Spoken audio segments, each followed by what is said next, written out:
What if the last digit of your birth year could shape your entire future? It sounds like the kind of quirky theory you'd expect from an eccentric genius. But when Elon Musk, the tech mogul behind SpaceX and Tesla, mentions it with a straight face, you can't help but wonder, what if there's more to it than just superstition?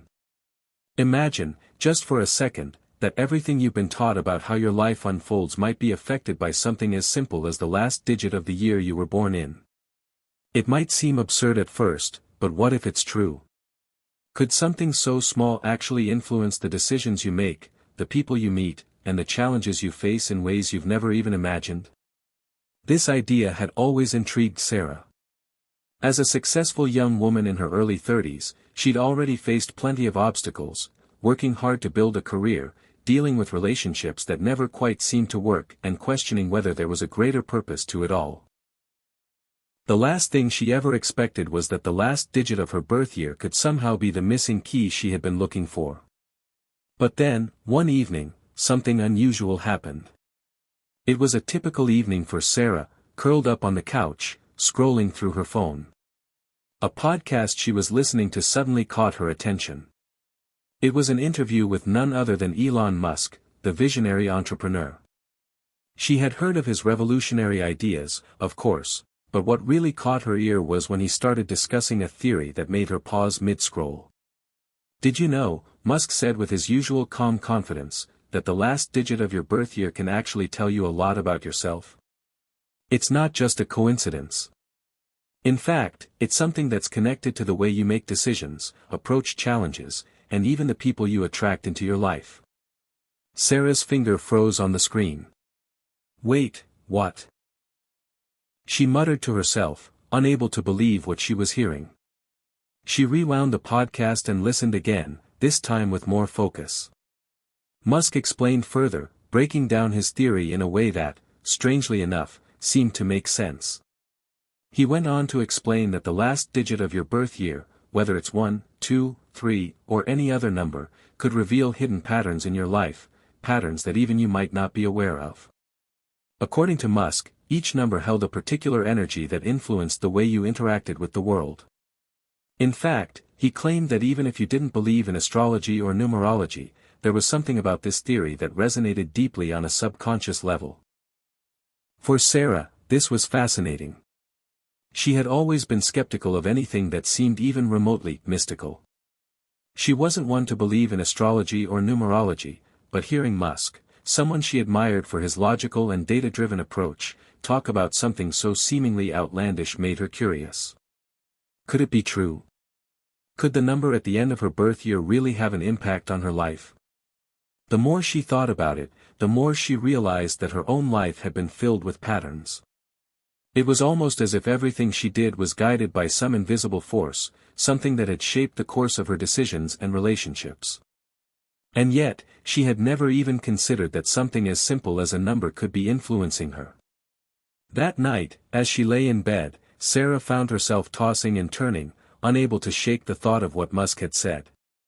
Was this just another theory or was there something to it? As she drifted off to sleep, the question lingered in her mind. The next morning, Sarah was up early, a bit too energized for her usual pace. She sat at her kitchen table with a cup of coffee in hand, mind buzzing with curiosity. What was it about this idea that was so compelling? She pulled out her laptop and started researching. To her surprise, there were countless articles and videos discussing Musk's theory. It wasn't just a random passing idea. There were actually people who believed in it. Some claimed that the last digit of your birth year could determine your personality traits, while others argued it was more about fate and the way your life would unfold. There was even talk of how certain digits were linked to particular career paths, life challenges, and even relationships. Sarah wasn't sure what to make of it all, but she couldn't help but wonder if there was some hidden truth buried beneath the surface. As someone who had spent years trying to figure out her own purpose and direction in life, she felt a strange sense of hope building within her. What if this theory could actually help her make sense of things? As the day went on, Sarah couldn't stop thinking about it. Could the last digit of her birth year hold the key to unlocking a new chapter in her life? She decided to take the plunge. With a determined glance at her phone, she texted her best friend Emily. "Hey, you ever hear of the theory that the last digit of your birth year can change your life?" she typed. Emily's reply came in almost immediately. "Huh, no way. Sounds like something Musk would say. You're not going down that rabbit hole, are you?" Sarah chuckled, but something inside her told her that maybe, just maybe, she needed to dive a little deeper. She had been at a crossroads for so long, unsure of which direction to go in next. Her career was fine, but it felt stagnant. Her relationships had been mostly short-lived, and her personal life seemed to be lacking that spark she once had. "Maybe I am," she texted back. "What if there's more to it than we think?" Emily was silent for a few moments before replying. "Well, if it works for Elon Musk, maybe you should give it a try. But just don't go too deep, alright?" Sarah smiled, feeling a little more encouraged. Maybe this was the sign she had been waiting for. Perhaps this strange theory was the key to helping her find the answers she had been searching for. Later that evening, Sarah sat at her desk, staring at the screen of her laptop. She had never been one to follow trends or adopt the latest fads, but there was something about this idea that felt different. Maybe it was the fact that someone as grounded and visionary as Elon Musk believed in it. Or maybe it was just the hope that it might finally lead her to something meaningful. As she entered her birth year into the search bar, she couldn't help but feel a sense of excitement building up inside her. What if the last digit truly had the power to change everything? "Let's see where this goes," she whispered to herself, as she hit enter and started her journey down a path that might change her life forever. Hit subscribe and leave a comment with where you're watching from. This story might just spark a new beginning. What's one thing that always pushes you forward, even when things get tough? Sarah sat in her cozy living room, her mind racing. The theory about the last digit of your birth year had taken root in her thoughts in a way she hadn't expected. She had never been someone to put stock in theories like this, but something about Elon Musk's calm certainty made her want to give it a shot. She couldn't quite explain it, there was just a sense that she had nothing to lose and everything to gain. The fact that it came from someone like Musk, someone who didn't deal in fantasies but in real-world breakthroughs, gave it an unexpected sense of credibility. She knew that a part of her was searching for something, anything, to make sense of the parts of her life that had felt so disconnected. At 32 years old, Sarah was in the middle of what some people called a quarter-life crisis. She had the career, a stable position at a tech company she enjoyed, but it wasn't the kind of job that excited her.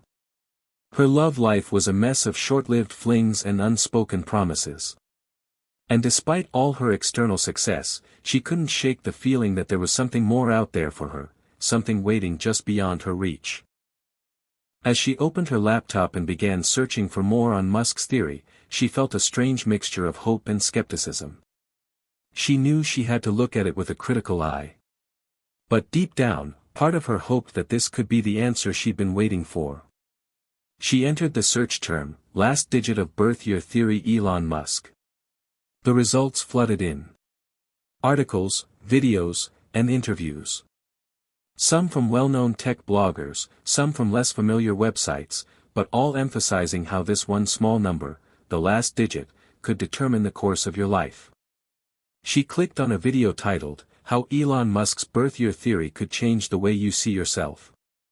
The video featured an interview with Musk, where he expanded on his belief that the last digit of your birth year was more than just a coincidence. He claimed that it had the power to shape your experiences and decisions, influencing how you interact with the world. Some people, he explained, were naturally inclined toward certain careers or life paths based on this number. For example, if your birth year ended in a 3, you might find yourself gravitating toward creative endeavors or entrepreneurship, while a 6 might indicate a more practical, grounded approach to life. He explained it wasn't about astrology or numerology in the traditional sense. Instead, it was based on patterns that had emerged from studying countless people's lives and behaviors. Musk's own life, he claimed, had been marked by patterns that aligned with the last digit of his birth year. It was almost as if these numbers acted like a guide, subtly influencing your choices. Think of it like a subconscious map, Musk said in the video.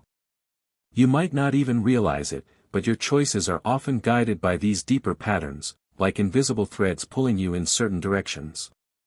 Sarah was intrigued, but she still couldn't fully buy into the idea. How could a simple digit hold so much weight? Wasn't it all just coincidence? Yet, the idea that her life could be shaped by something as simple as a number stuck with her. She glanced at the clock on her wall. It was nearly time to meet Emily for dinner. Emily, her best friend since college, was one of those people who didn't take anything seriously unless it was backed by cold, hard facts. Sarah had always admired Emily's rationality, but at times, it made their conversations feel like they were constantly at odds. This time, though, Sarah was determined to see how Emily would react to Musk's theory. Maybe, just maybe, Emily would find something about it that resonated. That evening, as Sarah and Emily sat down at their usual corner booth at the local diner, Sarah couldn't wait to tell her everything. The place was quiet, the kind of peaceful atmosphere that allowed for long, thoughtful conversations. As soon as they ordered, Sarah dove right in. "So, you won't believe what I came across today," Sarah began, her voice a mix of excitement and disbelief. "It's this theory from Elon Musk about how the last digit of your birth year determines a lot about your personality and life path." Emily raised an eyebrow, clearly skeptical. "Wait, are we talking about numerology or some kind of astrology? Because you know I'm not buying into that stuff." "I thought the same thing," Sarah admitted, leaning forward. "But Musk isn't talking about astrology. It's more like patterns. He's saying that your life follows certain patterns based on that last digit. Like, people born in years that end in a 3 are more likely to be creative or entrepreneurial. If your year ends in 6, you're supposed to be more practical and grounded. It's not random. There's some kind of logic behind it." Emily frowned, stirring her drink with a straw. "I don't know, Sarah. That sounds like a stretch. How could a random number control our lives?" "I mean, sure, we have certain personality traits, but I don't think a single digit could define who we are." "I get it," Sarah said, her tone calm but insistent. "It sounds crazy, right? But Musk is all about patterns, about seeing things that others don't. And when I started looking into it, it actually started to make sense. I mean, think about it. If you really look back at your life, don't you see patterns in the way you make decisions or the things you're drawn to?" "I know I do." Emily took a sip of her drink, still skeptical but clearly intrigued. "All right, let's say for a second that you're right. What's your last digit? What does it say about you?" Sarah smiled, feeling a spark of curiosity flicker in her. She opened her phone and typed in her birth year. "I'm a 3, she said with a grin. Emily rolled her eyes. "Of course you are." "I know. I thought it was funny too. But according to the theory, I should be someone who's into creative work or even entrepreneurship. And, well, that kind of fits. I've always wanted to do something more, something that pushes boundaries. But I just haven't figured out what yet." Emily leaned back, looking thoughtful. "Okay, I'll admit, that's interesting. But that doesn't mean the number is the reason you feel that way. It could just be your personality." "Maybe," Sarah conceded. "But what if the number is part of a bigger picture, something we can't see yet?" Emily didn't answer immediately, and for a moment, there was a quiet pause between them. Sarah's mind was racing, processing everything she'd learned so far. It felt like she was standing at the edge of a precipice, unsure of what was waiting for her on the other side. She couldn't explain it, but something inside her told her this was the beginning of something important. Whether it was just a theory or something more, Sarah was ready to find out. As they finished their meal, Emily still seemed unsure, but there was a flicker of curiosity in her eyes. Sarah felt a renewed sense of purpose. Maybe this was the push she needed. Maybe the answers she had been searching for had been waiting in a simple number all along. The next few days were a blur for Sarah. She couldn't stop thinking about the theory. It was almost as if the last digit of her birth year was haunting her thoughts, following her like a shadow in everything she did. She began to look at her life through a new lens. Every decision, every choice, every opportunity suddenly felt connected to that simple number. A number that, according to Musk, had the power to determine how her life would unfold. She knew Emily thought it was all a little ridiculous. And yet, Emily's initial curiosity had planted a seed in Sarah's mind. What if this theory was just the breakthrough she needed to finally take control of her life? Sarah sat at her desk one evening, her fingers hovering over the keyboard. Her email inbox was filled with work tasks, some more pressing than others, but her attention kept drifting back to the theory. Musk had said that people born in years ending with the number 3 were often drawn to creative work or entrepreneurship. The more Sarah thought about it, the more she realized that, deep down, she had always been searching for something to ignite her, something that aligned with her own passions. She wasn't one to shy away from challenges, but she also wasn't someone who easily took risks. She had always taken the safe route. Her job at the tech company was stable, and that was enough, or so she had convinced herself. But now, she wondered if it was time to take a leap. Suddenly, her phone buzzed with a notification. It was from Emily. "Did you sign up for the local entrepreneurship course I told you about?" the text read. Sarah's heart skipped a beat. The course was something they had discussed months ago. Emily had mentioned how the program could help Sarah explore her creative side and develop business ideas, but Sarah had brushed it off at the time. It felt too risky, too far outside her comfort zone. But now, looking at the text, Sarah felt a sudden surge of excitement. Could this be the sign she had been waiting for? Without thinking twice, Sarah quickly typed out a response. "I'm in," she replied. "I'll sign up tonight." As soon as she hit send, her mind was racing. She had made a decision, and somehow, it felt right. There was something exhilarating about taking that step, even though it was uncharted territory. Sarah knew she wasn't ready to throw everything away, but she was ready for something new. Something different. The next few weeks flew by in a whirlwind. Sarah threw herself into the entrepreneurship course with a passion she hadn't felt in years. The classes were both challenging and exciting, and for the first time in ages, she found herself excited to wake up every day and learn something new. She met people who shared her ambition, who had the same desire to build and create. They were all on their own journeys, but Sarah couldn't help but feel a strange sense of camaraderie with them. But it wasn't just the course that was pushing her forward. Sarah began to notice subtle changes in her day-to-day life. She was starting to see the world differently, as though everything around her was filled with potential.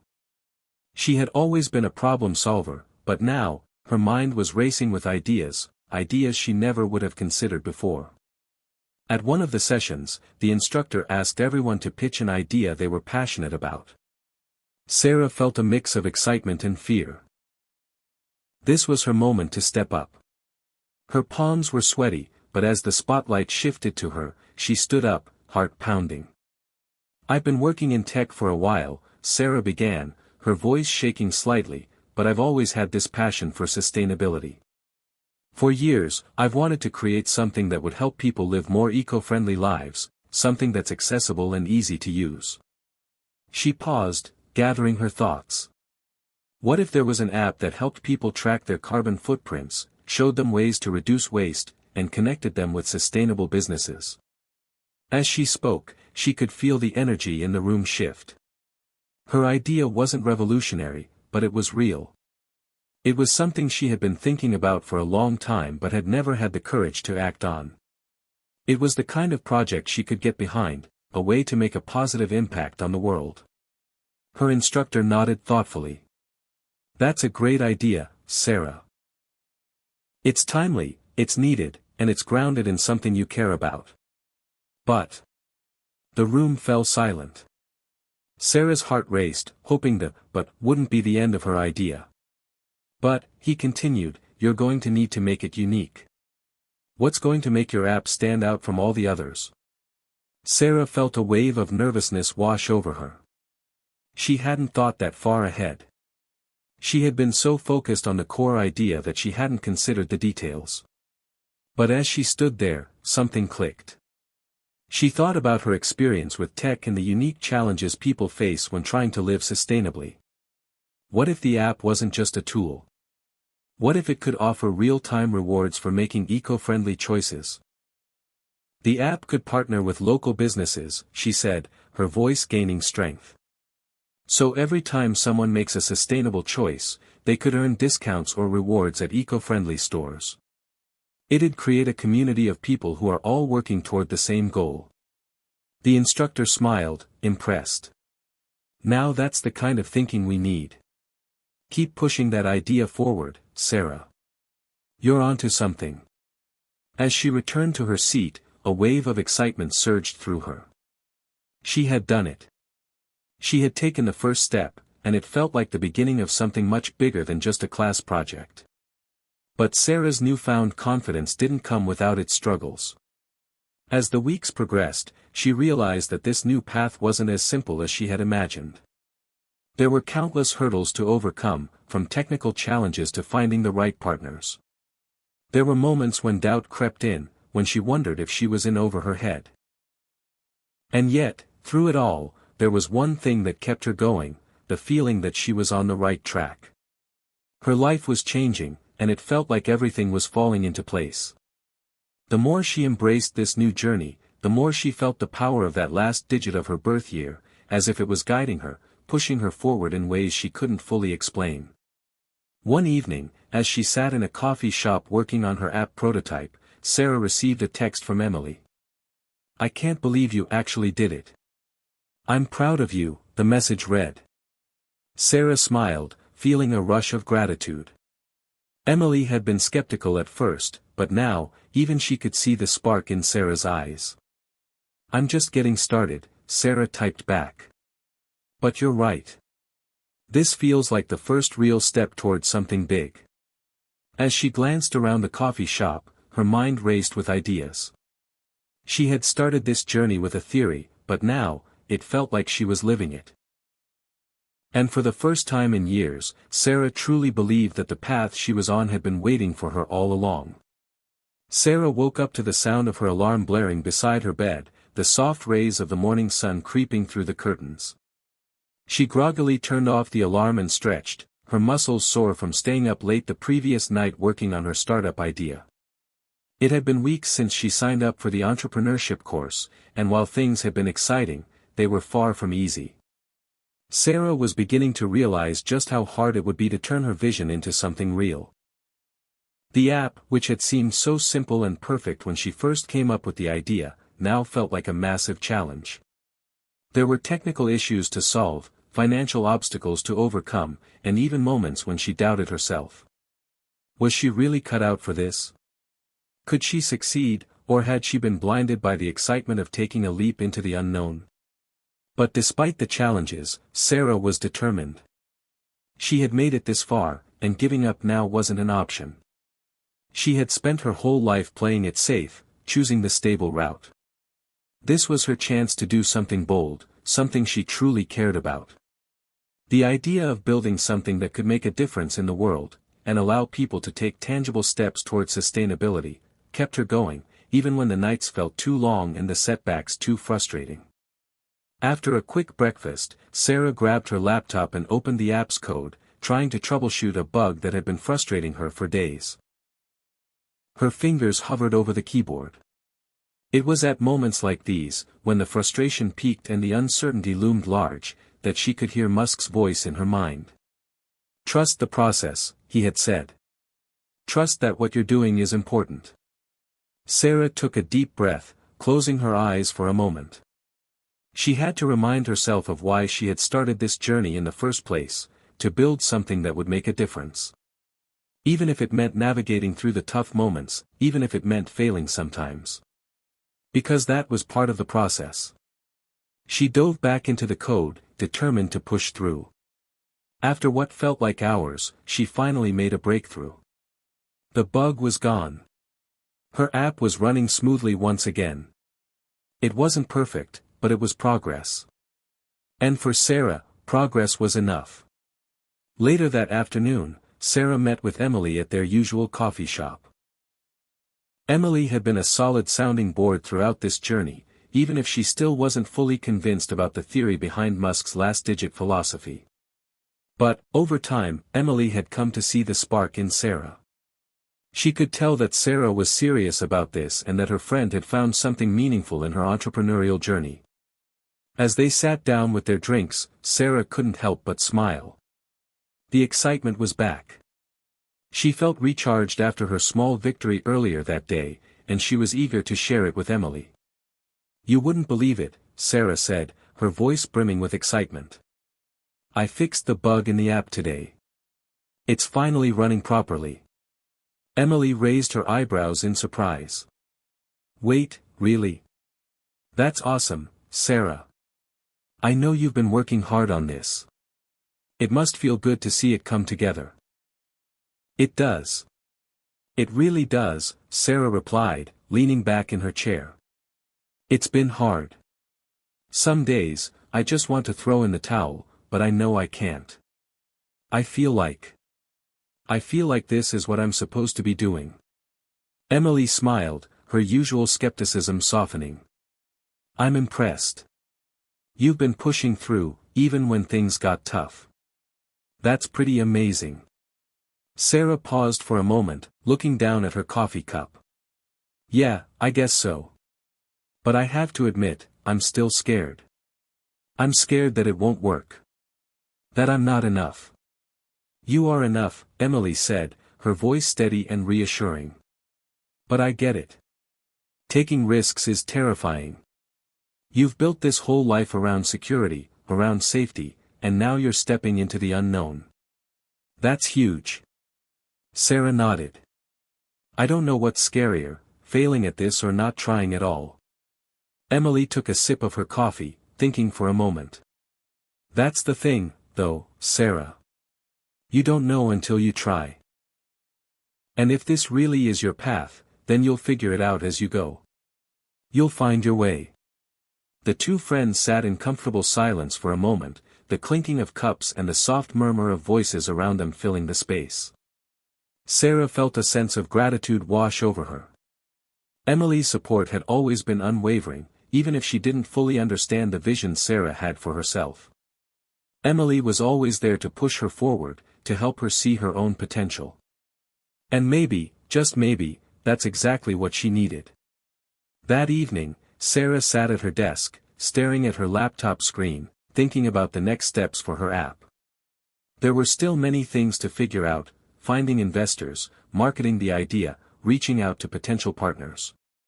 But in the midst of all the uncertainty, one thing was clear: she wasn't giving up. Not this time. She decided to reach out to a few local sustainable businesses, see if they would be interested in partnering with her app. It was a small step, but it felt like a big one. It felt like the beginning of something more substantial. Before she hit send on the email, she took a moment to reflect on how far she had come. She had started this journey with nothing but a theory, a spark of an idea, and a desire to do something meaningful.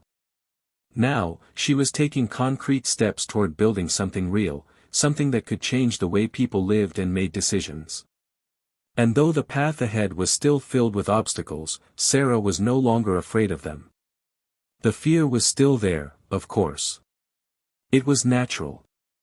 But she had learned to embrace it, to use it as fuel rather than something to hold her back.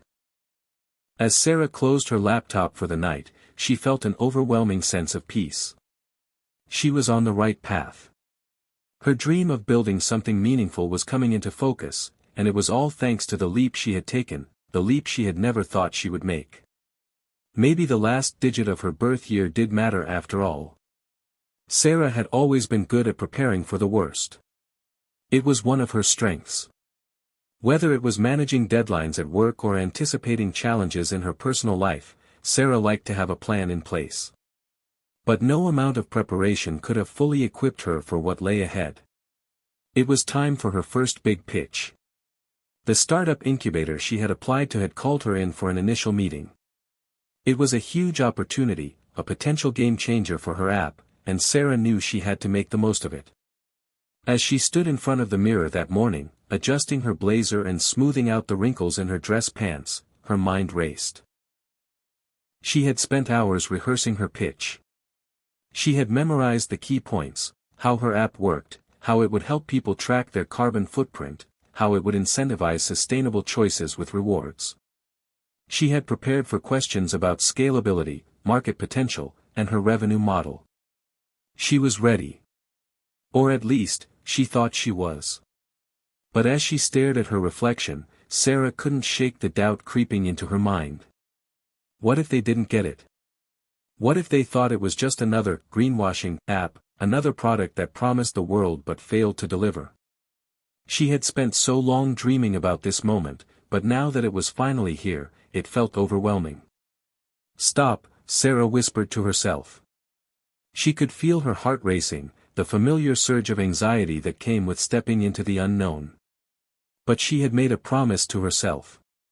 No more backing down. No more playing it safe. This was her moment.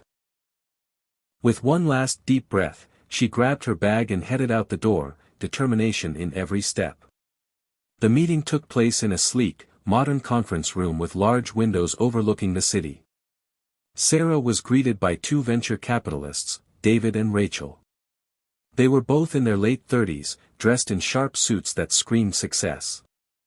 As Sarah shook their hands, she couldn't help but feel the weight of the moment. "Please, have a seat," David said, motioning to the chairs around the table. Sarah sat down, her hands slightly trembling as she placed her folder on the table. She could feel the nerves bubbling up, but she took a deep breath and forced herself to focus. She wasn't going to let fear take over now. "Thank you for meeting with me," Sarah began, her voice steady but quiet. "I'm Sarah Mitchell, and I'm here today to present my idea for a mobile app designed to help people track and reduce their carbon footprints." She launched into her pitch, explaining the app's features, how it would allow users to log their eco-friendly activities, connect with sustainable businesses, and earn rewards for making greener choices. She felt a sense of relief as the words flowed out of her. She had prepared well. She knew her material. David and Rachel listened intently, nodding occasionally. But as she reached the end of her pitch, she could feel their gaze shifting. Something was off. She couldn't quite place it, but she could tell they weren't completely sold on the idea. David leaned forward, folding his hands on the table. "It's an interesting concept, Sarah. But I have to ask, what sets this apart from all the other eco-friendly apps already out there? What's the unique value you're offering?" Sarah paused, her heart skipping a beat. She had expected this question, of course, but hearing it in person made it feel so much more real. She had thought long and hard about this answer.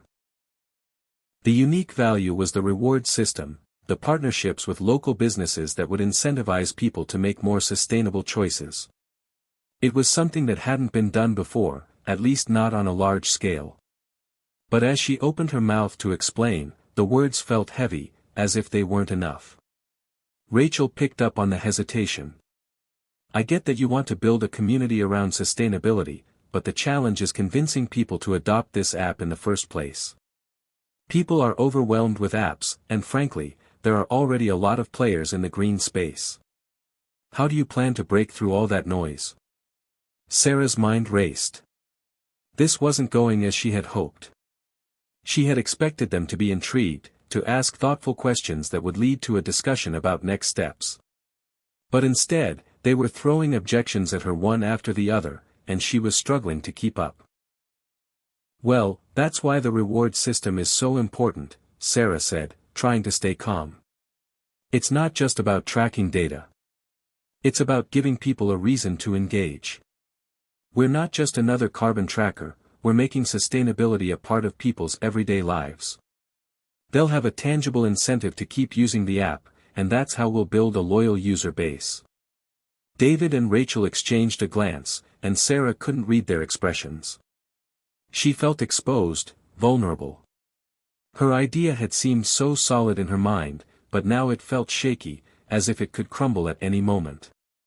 After a long pause, David spoke again. I think you've got potential, Sarah, but this isn't a market that's easy to crack. People have to trust your app, and right now, you're competing against apps that have been around for years. You'll need to show us something really unique, something that proves this idea has legs. And I'm not sure we've seen that yet. Rachel nodded in agreement. We need more than just a pitch. We need traction. We need proof that people are already willing to use this and that you can scale it effectively. You're up against some tough competition, and without a clear path forward, it's hard to justify an investment.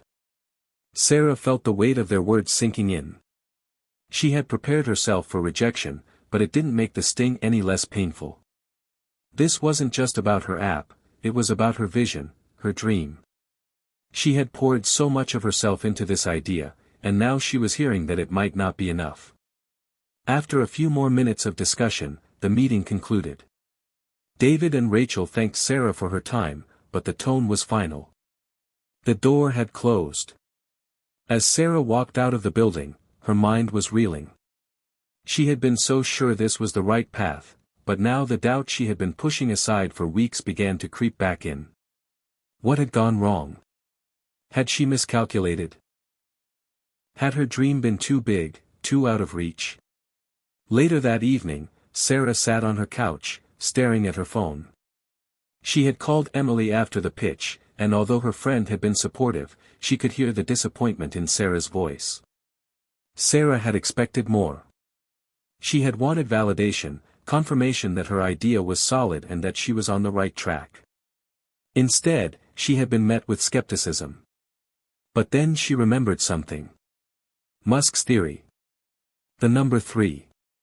How he said people born in years ending with a 3 were driven by a deep sense of purpose, a desire to create something meaningful, even when the odds were against them. Maybe this was her test. Maybe the struggle was part of the process. It wasn't going to be easy. In fact, it was going to be really hard. But if she wanted to make this dream a reality, she was going to have to push through the doubt, the rejection, and the fear. Sarah took a deep breath, feeling the fire inside her reignite. She wasn't done yet. Not by a long shot. Sarah had never known defeat to feel quite like this, not bitter or angry, but hollow. The kind of emptiness that creeps into your bones when you realize the dream you were chasing might just be slipping through your fingers. It had been 4 days since the pitch. 4 long, echoing days. No follow-up emails. No polite rejections. Just silence. She'd replayed the meeting with David and Rachel over and over in her head, scrutinizing every word, every facial expression. Were they just being polite when they said the app had potential? Or were they brushing her off gently, assuming she'd eventually give up and disappear into the sea of failed startups? Sarah sat alone in her apartment, surrounded by notes, flowcharts, and half-eaten snacks. Her once energizing whiteboard now looked like a battlefield, crossed-out ideas, red-circled errors, unanswered questions. The silence was unbearable. Her phone buzzed. It was Emily. Emily, hey, any updates from the pitch? Want to talk? Sarah stared at the screen. She didn't want to talk. She didn't want pity. She didn't want the well-meaning, you got this, pep talks. Not tonight. Instead of replying, she closed her laptop and grabbed her coat. There was a park a few blocks from her apartment. Nothing fancy, just a trail around a pond, a few benches, and an old fountain that hadn't worked in years. It was quiet, especially this time of night. Exactly what she needed. As she sat on a bench, the cold air pressing against her cheeks, Sarah let herself ask the question she'd been avoiding. What if I was wrong? What if Elon Musk's theory was just noise? What if the idea that the last digit of her birth year could shape her destiny was just another comforting story people told themselves when life got hard? She looked up at the night sky. For years, she had admired Musk. Not just for his success, but for his boldness, his willingness to bet on ideas others thought were crazy. But now, she wondered if she had been foolish to believe that this theory could actually lead her somewhere. Maybe she had wanted to believe in it so badly that she saw meaning where there was none. She pulled her knees to her chest, hugging them tightly. For the first time since starting the app, she allowed the doubt to wash over her completely. Then, a voice. Rough day. Sarah turned and saw a man, maybe late 40s, wearing a hoodie and walking his golden retriever. He had a gentle voice, the kind that wasn't intrusive but somehow found its way in. She managed a small nod. Yeah, something like that. He didn't sit beside her. Just paused with his dog, giving her space. I used to come here a lot when I was starting my business, he said. Felt like the walls were closing in. Every pitch was a no. Every investor thought I was chasing wind. Sarah looked up, surprised. What did you do? He smiled faintly. I chased the wind anyway. She let out a dry laugh. Did it work? He shrugged. Eventually. After it didn't. For a long time. Before she could respond, the man gave her a polite nod and continued down the path with his dog. No profound advice. No miracles. Just a reminder, maybe it's not supposed to be easy. The next morning, Sarah woke up with that stranger's words still echoing in her mind. Something about the simplicity of it all, chasing the wind, felt oddly grounding. Instead of diving into code, she opened a blank document and titled it, Why I Started. She began typing. Not about business models or reward systems. Just, why. Why she cared. Why she believed this mattered. Why she wanted people to live more consciously, not to feel guilty, but to feel empowered. To know that even small actions mattered. The words came quickly. Raw. Honest. By the time she finished, the sun was high in the sky, and her coffee had gone cold. She leaned back and stared at the document. It wasn't a pitch. It wasn't polished. But it was truth. Sarah realized something important in that moment. She had been trying so hard to impress the investors that she'd lost sight of her voice. The idea hadn't been the problem. The delivery had. Maybe what she needed wasn't to sell the app harder. Maybe she needed to tell the story better. That afternoon, she called Emily. I need your help, she said. Not with coding. With storytelling. Emily didn't hesitate. Tell me where to start. The next few days were a reset. They rewrote the pitch, not as a product presentation, but as a personal mission. Sarah included stories of real people struggling to live more sustainably, statistics about climate anxiety, and how her app aimed to create behavioral change, not through guilt, but through empowerment and connection. She began reaching out to local eco-stores, not asking for money, just partnerships. Some said no. A few said maybe. But 2 said yes. Those yes were everything.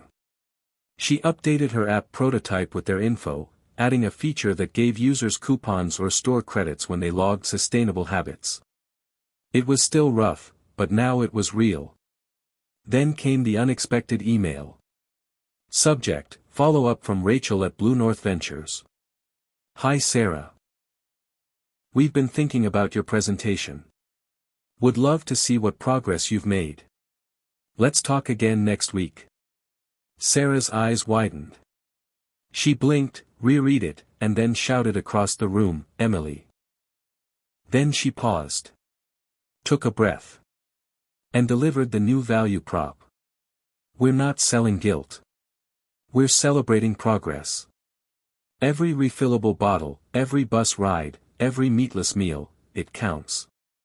And when it counts, people repeat it. That's the behavior change that scales. Then she showed them the updated prototype. A cleaner UI. A streaks system to encourage consistent habits. Live discounts from eco-partners. And a new impact report feature, where users could see how their choices stacked up to real-world environmental impact. Rachel nodded slowly. David asked thoughtful questions. It didn't feel like a pitch anymore. It felt like a conversation. And then, just before the meeting wrapped, Rachel said something Sarah hadn't expected. This is better. Not just more polished, more you. I can tell this means something to you beyond the numbers. That matters. Sarah smiled, a little stunned. It really does. But just as momentum was building, life, as it often does, threw something unexpected. The next day, Sarah's phone rang. The screen lit up with a name she hadn't seen in months, Mom. She froze. Her mom rarely called. They spoke only occasionally, and those conversations were polite but strained. Their relationship had always been complicated, marked by long silences, unresolved arguments, and emotional distance. Sarah picked up. Hi, Mom. Sarah. I didn't want to leave a voicemail. It's your dad. Her heart sank. By nightfall, Sarah was on a plane to Houston, tears stinging her eyes as city lights faded beneath the clouds. Her father had collapsed at home, stroke. The doctors were hopeful, but it was serious. Her mom's voice had cracked over the phone, and Sarah hadn't asked for details. She just packed a bag and left. All the startup momentum, the investor interest, the version 2.0 of her app. It all paused. Everything stopped when you heard your father was in the ICU. At the hospital, Sarah stepped into a sterile, humming room where machines beeped and wires clung to the man who had once carried her on his shoulders through the state fair. His face was pale, his chest rising and falling slowly. Her mom sat quietly in the corner, a coffee clutched in her hand like a lifeline. Sarah stood at the foot of the bed, her throat tight. How is he? She finally whispered. They're not sure. He's stable for now. The silence between mother and daughter was thick, old. Not awkward, wounded. A silence built on years of saying just enough, but never the things that mattered. Sarah sat beside her, unsure of what to say. She hated hospitals.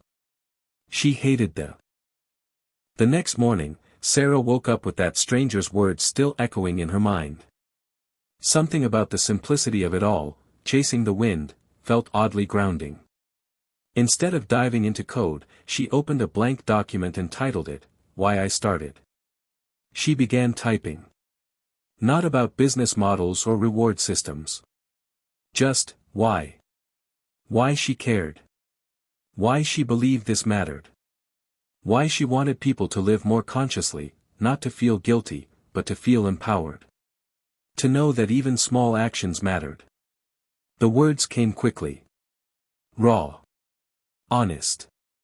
By the time she finished, the sun was high in the sky, and her coffee had gone cold. She leaned back and stared at the document. It wasn't a pitch. It wasn't polished. But it was truth. Sarah realized something important in that moment. She had been trying so hard to impress the investors that she'd lost sight of her voice. The idea hadn't been the problem. The delivery had. Maybe what she needed wasn't to sell the app harder. Maybe she needed to tell the story better. That afternoon, she called Emily. I need your help, she said. Not with coding. With storytelling. Emily didn't hesitate. Tell me where to start. The next few days were a reset. They rewrote the pitch, not as a product presentation, but as a personal mission. Sarah included stories of real people struggling to live more sustainably, statistics about climate anxiety, and how her app aimed to create behavioral change, not through guilt, but through empowerment and connection. She began reaching out to local eco-stores, not asking for money, just partnerships. Some said no. A few said maybe. But 2 said yes. Those yes were everything. She updated her app prototype with their info, adding a feature that gave users coupons or store credits when they logged sustainable habits. It was still rough, but now it was real. Then came the unexpected email. Subject: follow-up from Rachel at Blue North Ventures. Hi Sarah. We've been thinking about your presentation. Would love to see what progress you've made. Let's talk again next week. Sarah's eyes widened. She blinked, reread it, and then shouted across the room, Emily. That night, Sarah wrote a new pitch script. This time, she started it not with features, but with a story. When I first got serious about climate change, I didn't know where to start. I recycled, I switched my lights to LEDs. But I never really knew if I was making a difference. I wanted something to help me keep going, to make it feel real. That's why I built this app. Not to change the world overnight, but to help people take one small step at a time, and to feel proud of it. As she read those words aloud to herself, she felt it again. The fire. Maybe this was what Musk meant, not that the number itself was magic, but that people like her, born under its energy, needed a belief strong enough to carry them through the setbacks. Not certainty. Conviction. Sarah stood outside the Blue North Ventures building once more. But this time, something was different. It wasn't the weather. Still a crisp, clear spring morning. It wasn't the building, still tall, reflective, imposing. It was her. She wasn't trembling. She wasn't doubting. She was calm. She clutched her iPad tightly, rehearsing the opening line of her new pitch in her head, not just the words, but the why behind them. The reason she'd started. The reason she wasn't giving up. The reason she was standing here again, even after hearing no the first time. This wasn't about winning anyone over anymore. This was about telling the truth, and letting the truth do the heavy lifting. Inside, David and Rachel greeted her with polite but curious expressions. They had expected her to go quiet after the first meeting. Most people did. Instead, Sarah had followed up, updated her prototype, formed partnerships, and restructured her narrative. She sat down and smiled with calm confidence. Thank you both for the second chance, she began. I know last time I came in here talking about an app. But today, I want to talk about a movement. David leaned forward. Rachel glanced at her notes. Sarah had their attention. And then she told the story. She talked about the late nights spent rewriting code and vision statements. About reaching out to local businesses and getting real people on board. About how sustainability needed to be felt in people's daily lives, measured not just by carbon saved, but by the small, powerful decisions people made. Then she paused. Took a breath. And delivered the new value prop. We're not selling guilt. We're celebrating progress. Every refillable bottle, every bus ride, every meatless meal, it counts. And when it counts, people repeat it. That's the behavior change that scales. Then she showed them the updated prototype. A cleaner UI. A streaks system to encourage consistent habits. Live discounts from eco-partners. And a new impact report feature, where users could see how their choices stacked up to real-world environmental impact. Rachel nodded slowly. David asked thoughtful questions. It didn't feel like a pitch anymore. It felt like a conversation. And then, just before the meeting wrapped, Rachel said something Sarah hadn't expected. This is better. Not just more polished, more you. I can tell this means something to you beyond the numbers. That matters. Sarah smiled, a little stunned. It really does. But just as momentum was building, life, as it often does, threw something unexpected. The next day, Sarah's phone rang. The screen lit up with a name she hadn't seen in months, Mom. She froze. Her mom rarely called. They spoke only occasionally, and those conversations were polite but strained. Their relationship had always been complicated, marked by long silences, unresolved arguments, and emotional distance. Sarah picked up. "Hi, Mom." "Sarah. I didn't want to leave a voicemail. It's your dad." Her heart sank. By nightfall, Sarah was on a plane to Houston, tears stinging her eyes as city lights faded beneath the clouds. Her father had collapsed at home, stroke. The doctors were hopeful, but it was serious. Her mom's voice had cracked over the phone, and Sarah hadn't asked for details. She just packed a bag and left. All the startup momentum, the investor interest, the version 2.0 of her app. It all paused. Everything stopped when you heard your father was in the ICU. At the hospital, Sarah stepped into a sterile, humming room where machines beeped and wires clung to the man who had once carried her on his shoulders through the state fair. His face was pale, his chest rising and falling slowly. Her mom sat quietly in the corner, a coffee clutched in her hand like a lifeline. Sarah stood at the foot of the bed, her throat tight. "How is he?" she finally whispered. "They're not sure. He's stable for now." The silence between mother and daughter was thick, old. Not awkward, wounded. A silence built on years of saying just enough, but never the things that mattered. Sarah sat beside her, unsure of what to say. She hated hospitals. She hated the waiting. And most of all, she hated that, deep down, she was angry, not just at the situation, but at herself. She hadn't called him in weeks. Maybe months. She'd been so focused on chasing her vision that she hadn't looked back. And now, looking at him, she wondered, what was it all for, if she couldn't share it with the people who mattered most? The next morning, Sarah opened her laptop in the hospital cafeteria. Emails had piled up. One from Rachel, asking for a second meeting with a larger investment committee. One from a potential partner in Portland who wanted to feature her app at a sustainability expo. One from Emily, with a subject line that just said, "You okay?" Sarah stared at the screen. This was everything she'd been working for. And she couldn't bring herself to open a single message. She closed the laptop and rested her forehead in her hands. She felt torn.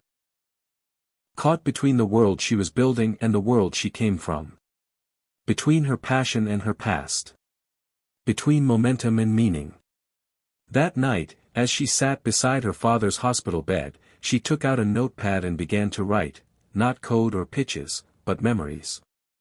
Of the time he stayed up all night helping her with her 7th grade science project. Of the camping trip when it rained the entire time and they ended up playing cards in the tent for hours. Of the way he used to say, "Try it.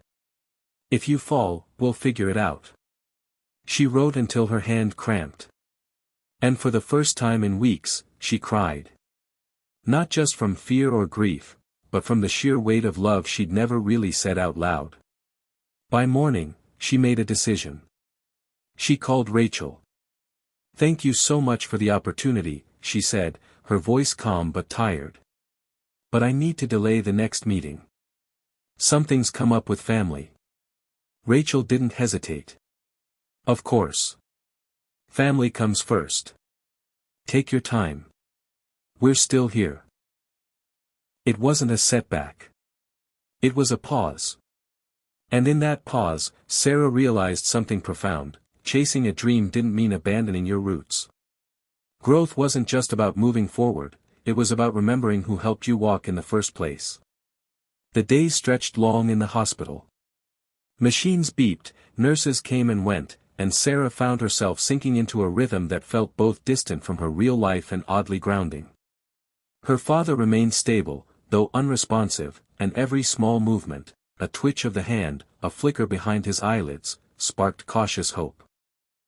Sarah sat beside him most days, working quietly from a corner of the room when she could.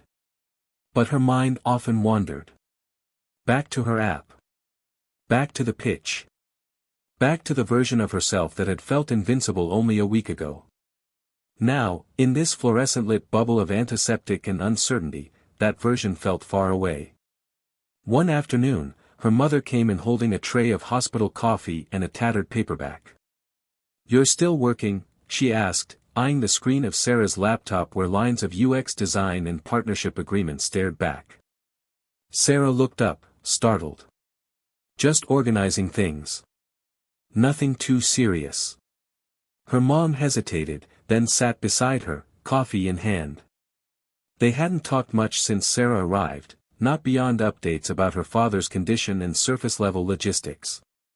But today, her mother seemed different. Softer. Maybe tired of holding everything in. "I didn't realize how serious this project of yours had gotten," she said quietly. Sarah blinked. "Yeah, it's a lot right now. I remember when you used to draw those weird little tree maps in your notebook. Said you were gonna save the planet by the time you were 16. Sarah laughed, surprised. "I forgot about that." "You didn't forget," her mother replied gently. "You just grew up. Life pulls us in other directions." That landed heavier than Sarah expected. Because it was true. Life had pulled her. And sometimes she'd let it. Away from her roots. Away from home. Away from them. That night, as she walked through the hospital garden for air, her phone buzzed. It was Emily. "Emily, Portland Expo wants you to do a live demo. They'll even pay travel plus hotel. You in?" Sarah stared at the message. She wanted to say yes. Everything in her screamed say yes. But how could she leave right now? She called Emily instead. "Hey," she said. "I don't think I can go. My dad. I don't know when he's going to wake up." Emily didn't try to convince her. She just listened. And after a pause, said something unexpected. "Maybe this is part of it." "Part of what?" Sarah asked. "Your story. Your voice. This moment, it matters. You don't have to choose between your dream and your dad. You just have to let the moment shape what comes next." Sarah didn't respond right away. She knew Emily was right. She just didn't know how to hold both things at once, the grief of uncertainty and the pull of purpose. The next day, something changed. Her father opened his eyes. Just for a second. Just long enough to squeeze her hand and blink. But it was real. He was there. Doctors came in, buzzing with cautious optimism. Her mom cried for the first time since the call. And Sarah. Sarah felt like a window had opened after a long storm. With her father's recovery in motion, Sarah booked a one-day trip to Portland. Not the full expo. Just the demo. A small step. A reminder to herself that both things could be true, she could be a daughter and a founder, grounded in grief and still chasing vision. Portland was alive with energy. Booths lined the convention floor, showcasing solar panels, recycled fashion, plant-based tech, and everything in between.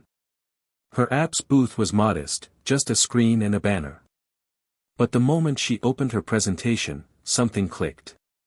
She wasn't pitching. She was sharing. She told the audience how the app was born out of confusion and climate anxiety. How she wanted to create something that made people feel powerful, not guilty, for trying. And how, even during her father's illness, she was reminded that every small action matters. "In the hospital, I felt helpless," she said, voice cracking slightly. "But I could still recycle my coffee cup. I could still walk instead of Uber. And I could still show up here, because purpose doesn't stop just because life gets hard. It adapts." The audience clapped. Not politely. Warmly. Genuinely. Afterward, 3 companies approached her about partnership. A local grocer wanted to integrate rewards. A clean beauty startup wanted to cross-promote. A regional nonprofit asked if they could feature her app in their school curriculum. It wasn't a viral moment. But it was real. Tangible. Momentum. Back home, her father was speaking again. Slowly. Tiredly. But speaking. She showed him the app on her phone one night, sitting by his bedside. "I built this," she said softly. "It's still growing, but it's something." He looked at the screen, blinking slowly, and then met her eyes. "Always knew you would," he whispered. Sarah had to look away. The tears came before she could stop them. That night, she updated the app's tagline. It used to say, "Track your impact. Earn rewards. Go green." Now it said, "Every choice counts. Every moment matters." And for the first time in a long time, Sarah believed it with every cell in her body. It started with an email. Sarah was scrolling through her inbox late one evening, trying to get a head start on the week ahead. Her dad was home now, in recovery. Her app was gaining traction. She was still exhausted, emotionally stretched between hospital check-ins and late-night coding, but she was beginning to breathe again. And then the subject line stopped her. "Congratulations, you've been nominated for the Greens Park Innovator Award." She blinked. At first, she thought it was a scam. She opened it cautiously, expecting the usual too-good-to-be-true red flags. But it wasn't spam. It was real. The Greens Park Innovator Award, a nationally recognized honor for early-stage founders making meaningful strides in sustainability. Past recipients had gone on to secure seven-figure funding rounds, TED Talks, and national press. Sarah stared at the words. She hadn't applied. Someone had nominated her. She read the email 3 times, heart pounding. The award ceremony was in San Francisco, in 4 weeks. She was one of 5 finalists, and she'd be flown out for a live showcase, complete with press coverage and a panel of judges from major tech firms and climate foundations. She picked up her phone and called Emily. "You're kidding," Emily said, her voice halfway between stunned and thrilled. "I don't even know how they found me," Sarah whispered. Emily laughed. "Because people are finally seeing what I've seen since day one." The next few days were a blur. Press kits, profile photos, bio write-ups. Her app's download rate doubled within 48 hours of the nomination announcement. Suddenly, journalists were emailing her. Podcast invites landed in her inbox. Even her LinkedIn inbox, usually a graveyard of recruiter spam, was buzzing with congratulations and meeting requests. And then came the one message that made her stomach twist. From Ben. Ben Thompson. "Hey Sarah. Saw the award news, amazing stuff. Would love to grab coffee and catch up sometime. I've been thinking a lot about the app. And maybe we could talk." Ben. Her former co-founder. The one who had dropped out of the project 6 months ago, saying he didn't believe in the concept. The one who had ghosted her when things got hard. Sarah stared at the message. A part of her wanted to ignore it. Another part, maybe the curious, cautious one, needed to know why he was reaching out now. She texted Emily. "Sarah, Ben just messaged me." Emily, "Ugh. Let me guess, I always believed in you, vibes." Sarah, "He wants to meet." Emily, "You gonna go?" Sarah, "I don't know." She did go. They met at a coffee shop downtown, a trendy place where startups were practically bred over oat lattes. Ben arrived with a nervous smile and a denim jacket that hadn't changed since college. He looked older, somehow, like the world had humbled him a bit. "Congrats," he said, sitting down. "I mean it." "Thanks," Sarah replied, carefully neutral. There was a long pause. "I messed up," he said. "I didn't see the vision. I was scared. I bailed. And I know that's on me." Sarah didn't say anything. She let the silence stretch. "I want in," Ben said finally. "I've been following what you've done. The partnerships, the pitch shift, the the traction, it's incredible. And I want to help. I know I don't deserve to just jump back in, but maybe there's something I can contribute. Even part-time. Sarah looked at him, the man who had once been her teammate. Her friend. Who had bailed right before their first launch because it felt like a dead end. And now, here he was. Crawling back when it was working. Her gut twisted. You left when it was hard, she said quietly. That told me everything. I know. I was wrong. Do you really want to help, or do you want the spotlight? Ben blinked, caught off guard. She stood up. The doors closed, Ben. I don't need someone who shows up only when the cameras do. She walked out without finishing her coffee. Back at her apartment, Sarah sat on her bed, shaking. It wasn't just Ben. It was the pattern. People doubted her when she was small. And now that she was rising, they wanted in. Like they hadn't questioned her, underestimated her, doubted her heart. She thought of Musk's theory again. People born in years ending in 3, they don't quit when it gets dark. They burn brighter. They keep going, even when no one believes. Especially then. And she wasn't going to let opportunists ride on her fire. But the betrayal wasn't over. 2 days later, she got an email from one of her partners, Greener Life Markets, one of the first stores that had agreed to offer rewards through her app. The message was curt. Hi Sarah. We regret to inform you that we're ending our partnership with EcoTrack effective immediately. We've signed an exclusive deal with a new platform launching this quarter, Greenloop. Sarah's heart dropped. Greenloop? She'd never heard of them. She called Emily immediately. Check this out, she said, forwarding the email. Emily called back 5 minutes later, furious. You're not going to believe this, she said. Greenloop is Ben's. He's trying to clone your app. He's pitching it to your own partners. Sarah sat in stunned silence. She should have seen it coming. That night, she didn't sleep. She paced. She cried. She considered quitting. She had poured her soul into this project. And now, someone who hadn't believed in her had taken her code, her concept, her heart, and was packaging it as their own. But then she remembered something her dad had said, back when she was 9 years old and had come home crying after losing a school science fair. Anyone can copy what you do. No one can copy who you are. She sat down at her desk. Opened her notebook. And began planning the next version of EcoTrack. More features. Stronger vision. A deeper connection to her users. She wasn't going to fight Ben with lawsuits or social media callouts. She was going to outrun him. Hit subscribe and leave a comment with where you're watching from.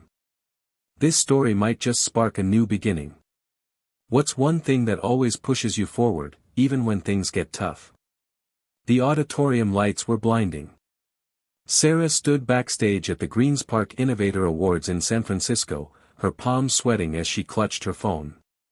1,000 people were on the other side of the curtain. Venture capitalists, tech leaders, climate scientists, journalists. Some were already whispering her name. On her screen was the final version of EcoTrack 3.0, launched last night after 2 weeks of near-sleepless work. A total redesign. Smoother UI. Customizable impact goals. Community challenges. A new microhabit tracker, powered by AI. This wasn't just an app anymore. It was a movement. And it had to be. Because Greenloop had gone live 3 days earlier, and Ben wasn't pulling punches. He had launched with flashy branding, influencer partnerships, and a sleek, Silicon Valley perfect interface. Worse, he was telling people that EcoTrack had inspired Greenloop, painting Sarah's project as the prototype. She wanted to scream. But she didn't. Because what she had couldn't be stolen with good PR. It was hers. Next up, the MC called from the stage, is Sarah Nguyen, founder of EcoTrack, the habit tracker turning sustainability into a daily victory. Applause. She took one last breath and stepped into the spotlight. Her heart pounded as she looked out at the sea of faces. But when she spoke, her voice was clear. I didn't build EcoTrack to win awards, she began. I built it because I was tired of waking up every morning wondering if my actions mattered. She told them about the fear she felt watching climate reports. The guilt she carried trying to live better. The loneliness of trying to do the right thing in a world that made it hard. But what if we could change that, she asked. What if doing the right thing wasn't about being perfect, but being present? She demoed the app live. Showed how users could log microhabits in real time, reusing a bag, biking to work, skipping meat. How they could see immediate impact, not just in carbon, but in progress. And then, the moment she hadn't planned. She closed the laptop and looked up. I was raised by two immigrants who believed you should leave the world better than you found it. My dad had a stroke a few months ago, and I almost quit this whole thing. But when he woke up, he looked at the app and said, always knew you would. That's when I realized, this isn't just code. It's legacy. Silence. Then thunderous applause. People were on their feet. Sarah smiled, but it wasn't pride. It was peace. Later that evening, finalists gathered backstage for the results. Champagne flutes clinked. Cameras flashed. Sarah stood alone, still riding the wave of adrenaline. A familiar voice came from behind. Well played, Ben said. She turned. He stood there in a crisp navy suit, drink in hand, smile thin. Impressive pitch, he added. Almost made me cry. She didn't answer. He leaned closer, lowering his voice. Green Loop's still gonna win. You know that, right? We've got the backing now. 2 VCs already inked. It's just business, Sarah. She met his gaze calmly. Then you're in the wrong business. He scoffed. Idealism's cute. Investors care about scale. No, she said. Investors care about conviction. And I'm not for sale. The room quieted as the MC returned to the stage. And now, the winner of this year's Greens Park Innovator Award. A pause. The longest pause of Sarah's life. Sarah Nguyen, EcoTrack. The room exploded. Sarah froze. Then Emily was hugging her from behind, where had she come from, and someone was handing her a microphone. She walked back into the spotlight, heart full, vision clear. I thought winning would feel like validation, she said into the mic, but it feels like something better, momentum. We're not done. We're just getting started. She didn't mention Green Loop. She didn't need to. Because everyone in the room had seen what authenticity looked like. And they'd seen the difference. That night, Sarah sat on her hotel balcony, award in hand, phone buzzing non-stop with emails and offers. But she didn't check them yet. Instead, she FaceTimed her dad. He was sitting in his recliner, wearing his old Texas Rangers cap. You did it, he whispered. No, she said, smiling through tears. We did. 2 days after winning the Greens Park Innovator Award, Sarah was drowning in emails. Subject lines read like a dream. Term sheet enclosed, $2 million seed offer. We'd love to lead your Series A, let's talk next week. Congrats again. Here's our proposal. Just a month ago, she was bootstrapping, pulling together rent and running EcoTrack from a folding table in her apartment. Now, VC firms from both coasts were fighting to get in the room with her. Even Andreessen Horowitz had sent a feeler email. Everyone wanted in. And that terrified her. She met with Emily in a quiet tea shop near Mission District. No laptops. Just real talk. I don't want to lose control, Sarah admitted, stirring honey into her tea. Emily sipped hers, eyes thoughtful. Then don't. But you need money to grow. Infrastructure, devs, marketing, server costs, it's not optional anymore. Sarah nodded. She knew that. But I also don't want EcoTrack to turn into another flashy greenwashed tech brand that slaps rewards on habits and calls it change, she said. It started with heart. If we lose that, what's the point? Emily leaned forward. Then the solution isn't saying no to money. It's saying yes to the right money. Over the next 2 weeks, Sarah met with investors. Some were clearly just chasing a trend. They praised the app's stickiness and viral growth potential but couldn't name a single climate policy. One told her bluntly, "You've got a feel-good product, not a movement. Just lean into the dopamine and gamify harder." She politely passed. But then she met Elias Hammond. Mid-50s, ex-founder turned impact investor. Wore sneakers with his suit and asked more about her user testimonials than her LTV/CAC ratio. He told her up front. "We back founders who can grow without losing themselves. If you're trying to build the next billion-dollar distraction app, I'm not your guy. But if you want to build a company that actually changes behavior, I'll clear my calendar." Sarah's gut told her this was the one. She ran the numbers, weighed the offers, and called a team meeting, her first as an official CEO with staff. That's right, Sarah now had a team.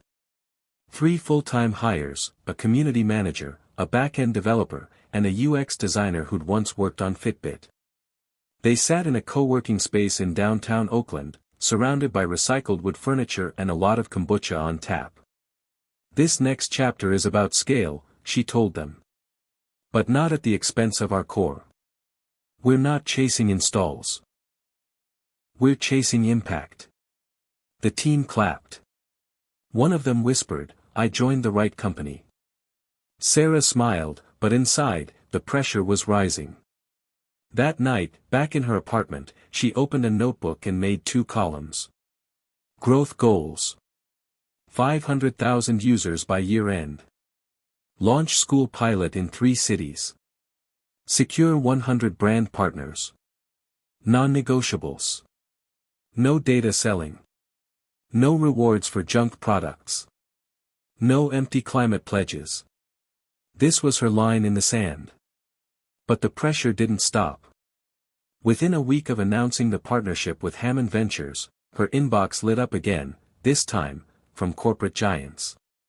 A well-known fast fashion retailer wanted in, "Let's reward users for recycling old clothes at our stores."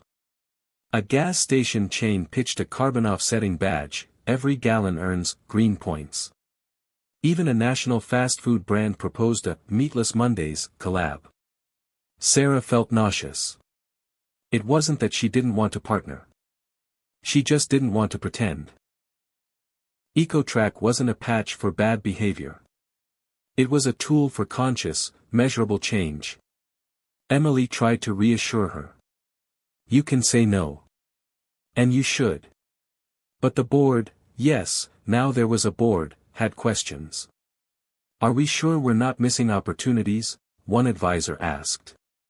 "These partnerships could quadruple user acquisition." Sarah stood her ground. "We didn't win Greenspark because we were shiny," she said. "We won because we were real." Still, doubt crept in. Was she being too rigid? Too idealistic? One night, unable to sleep, she walked to the roof of her apartment building and stared out over the lights of Oakland. The city buzzed below. Somewhere, someone was downloading EcoTrack for the first time. Logging a habit. Beginning a journey. She thought of her dad. Of that moment in the hospital. "Always knew you would." He didn't say, "Get rich." Or, "Get big." He said, "Would." As in, do the thing you're meant to do. She smiled to herself. Then went back downstairs, cracked open her laptop, and wrote the company's first public values statement. EcoTrack exists to make sustainable living accessible, authentic, and powerful. We believe change comes from daily action, not guilt. Our mission is to empower millions to live better by tracking what matters most. Not for the optics, but for the future. No shortcuts. No sellouts. Just movement, together. She posted it to the website. Then pinned it to the company Slack. The responses rolled in. This is why I joined.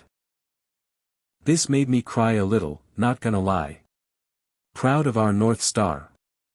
The next day, she turned down the fast fashion pitch. Politely. Clearly. No room for doubt. Ben, of course, tried to spin it. Greenloop partnered with the brand 2 days later. He tweeted, "Collaboration purity. If we want scale, we need to be bold." Sarah didn't respond. She just updated EcoTrack's homepage. At the top, in bold font. Real change isn't trendy. It's true. If scaling a tech company was a challenge, scaling meaningful change was an entirely different beast. 3 months after the Green Spark Award, EcoTrack had crossed 250,000 active users, launched a sleek new interface, and onboarded 40 verified partner brands. On paper, they were flying. Sarah should have been celebrating. Instead, she was on a cramped bus rattling through a low-income neighborhood in Detroit, wearing sneakers she hadn't cleaned in weeks, a backpack full of notebooks, and a knot of worry in her stomach. This was the start of EcoTrack's school pilot, her vision to bring the app into public schools to empower the next generation of climate changemakers. And it was already going sideways. The pilot had been rushed. The district approved a 6-week test in 3 middle schools, with the hope that students could log eco-habits, earn points, and learn sustainable behaviors in a gamified, fun way. But the first principal she met greeted her with a frown. "Half our students don't have phones, Ms. Nguyen," the woman said. "And the other half are more worried about eating dinner than carbon footprints." Sarah nodded, swallowing guilt. "I understand. We're not here to fix everything. Just offer a tool that can help." The principal paused, then softened. "You've got a good heart. But this isn't Silicon Valley. These kids need real wins, not badges on a screen." Over the next week, Sarah visited all 3 schools. Each had a different vibe, but the same core truth hit her at every stop: the issues here ran deeper than habits. Yes, students loved the idea of earning eco-points for recycling or walking to school. But many lived in neighborhoods with no sidewalks, few trees, and even fewer grocery stores. They couldn't go green when their schools barely had working heat. And it broke Sarah's heart. One afternoon, she sat in a classroom where a 7th grader named Amari was explaining how he and his sister dug cans out of trash bins to exchange for pocket money. He asked if that counted as a green habit.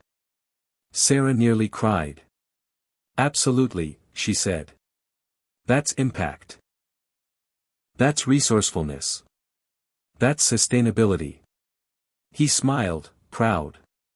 It was a small moment, but it changed something in her. That night, Sarah FaceTimed Emily from a budget hotel. "I think I messed up," she said quietly. Emily frowned. "What do you mean?" "I came in thinking we were bringing opportunity to these kids. But they're the ones showing us what resilience really looks like." Emily leaned in. "Then don't shut the door. Just open it wider."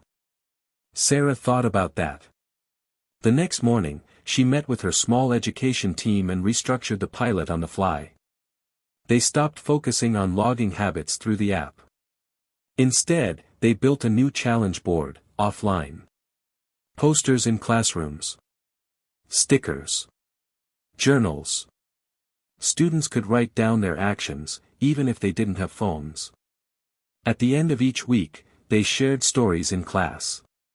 Teachers picked one green leader per group. It worked better than Sarah ever imagined. By week 4, something beautiful was happening. Students were bringing in reusable containers. Teachers were facilitating lunchroom compost bins. One class built a bottle cap mosaic with the words, "Change starts here." Sarah attended that reveal in person. And when the kids presented it to her, she cried. Not from pride. From clarity. She had built EcoTrack thinking she needed to scale habits. But what she truly needed to scale was belief. Back at HQ, she rallied the team with a new directive. We're not just building tech. We're building tools that meet people where they are, even if that place has no Wi-Fi and no Whole Foods. The next version of EcoTrack would include a low data mode, offline logging, and a printable impact journal for classrooms. No charge. Fully open source. The board pushed back. This isn't monetizable, one advisor warned.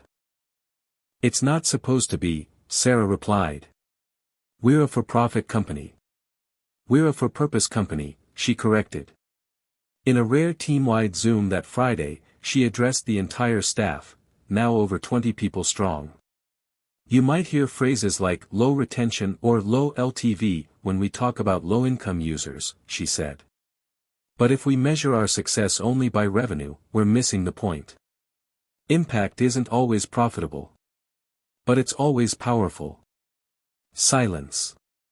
Then a slow clap from someone in product. Others joined. Someone typed into the chat. This is why I work here. That weekend, Amari's teacher sent Sarah a photo. He was standing next to the mosaic, holding a homemade certificate. It read, Green Champion, for showing that actions speak louder than apps.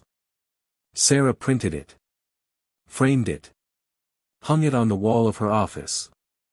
Right next to the Greens Park Award. The news broke on a Tuesday. Sarah was walking into the office, coffee in hand, earbuds in, humming along to a Fleetwood Mac song, when Emily burst out of a meeting room, phone in hand, eyes wide. You need to see this. Now. Sarah followed her into the conference room, where a few team members huddled around a laptop, faces frozen. On screen was a breaking headline from Tech and Truth, a watchdog news outlet known for blowing open corporate hypocrisy. Greenwashed, EcoTrack partner tied to major environmental violations in Brazil. Sarah's blood turned to ice. The article accused Planet Pure, one of EcoTrack's earliest and most vocal brand partners, of outsourcing packaging to a Brazilian supplier tied to illegal deforestation. The kicker. They'd been using EcoTrack's branding to promote their sustainable impact, while quietly cutting corners abroad. It was a PR nightmare. And EcoTrack was right in the blast radius. Sarah immediately called for an emergency team meeting. This is serious, she said, looking around the room. We've always promised our users we'd vet our partners. That we'd stand for something real. If this is true, it doesn't just hurt our reputation, Emily added. It wrecks our trust. A tense silence followed. The brand team confirmed that Planet Pure had signed their impact agreement. But it was built on self-reported data. No third-party audit. Just a promise, and a logo slapped on shipping boxes. We were too trusting, Sarah admitted. That's on me. By that afternoon, social media was exploding. Tweets ranged from confusion to fury. At EcoTrack says they verify every partner. So what's up with Planet Pure? This is why I don't trust green apps. Just capitalism with better fonts. Uninstalling. Shame. Downloads began to dip. App Store reviews turned angry. A Reddit thread titled EcoTrack Exposed hit the front page. The board was spooked. One investor texted Sarah directly. Let it blow over. Release a statement, do a quiet audit, move on. But Sarah refused. She paced her office, heart pounding, then opened a live video on EcoTrack's YouTube channel. No script. No PR team. Just her. Hi. It's Sarah. She took a breath. You've probably seen the article. And I'm not here to spin it. I'm here to own it. She explained what they knew, what they didn't, and what they were going to do next. We built EcoTrack on a promise that impact matters more than marketing. If one of our partners violated that, then we failed to uphold our own standards. That ends now. Then, she laid out the plan. 1. Immediate suspension of Planet Pure from the platform. 2. A full third-party audit of all active partners. 3. Launch of a public impact dashboard, where users could see each partner's verified data and sourcing transparency. 4. A new internal role, Chief Impact Officer, hired with full independence. I know some of you may leave us, she concluded. And if you do, I get it. But for those who stay, know this, we're going to earn your trust back. Not with slogans. With action. The video went viral within 12 hours. Comments poured in. This is how leaders handle failure. Didn't uninstall. I believe in you, Sarah. Holding you accountable, and rooting for your comeback. But it wasn't all support. Some press outlets doubled down. A tech columnist wrote, "When you grow fast, things break." Turns out EcoTrack's moral compass might be one of them. Sarah clipped it. Taped it inside her notebook. Not as motivation. As a reminder. Hiring the Chief Impact Officer was the hardest part. She interviewed activists, supply chain experts, and former nonprofit leaders. But one name stood out, Kavita Sharma, a fierce, no-nonsense sustainability consultant who once walked out of a UN climate summit because they didn't offer clean drinking water at a sustainable venue. In her interview, Kavita looked Sarah in the eye and said, "If I work for you, I'm not here to play nice. I'm here to push. If I see something wrong, I will say it publicly." Sarah smiled. Good. That's exactly what I want. Kavita joined the next day. Together, they restructured EcoTrack's entire partnership process. No more self-reporting. Randomized spot checks. Community-sourced reviews. A new section in the app, where your impact goes. Transparency was no longer a nice-to-have. It was the point. And it started to work. Slowly, trust returned. Users began sharing again. Teachers asked if the school pilot would expand. One tweet from a climate influencer read, "They messed up. But they owned it. I respect the hell out of that." At a company-wide town hall, Sarah stood in front of the team and said something that silenced the room. "This isn't the end of a scandal. This is the start of a standard." And they believed her.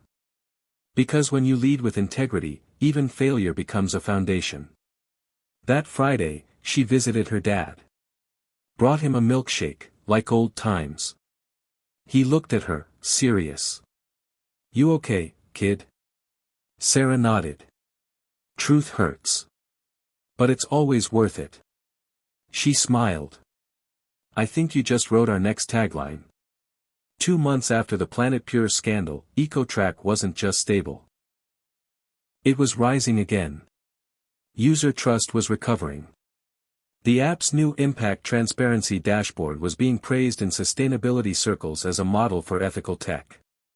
Even Kavita, tough as nails and allergic to praise, admitted in the Monday all hands, "You did what most won't, you changed," publicly.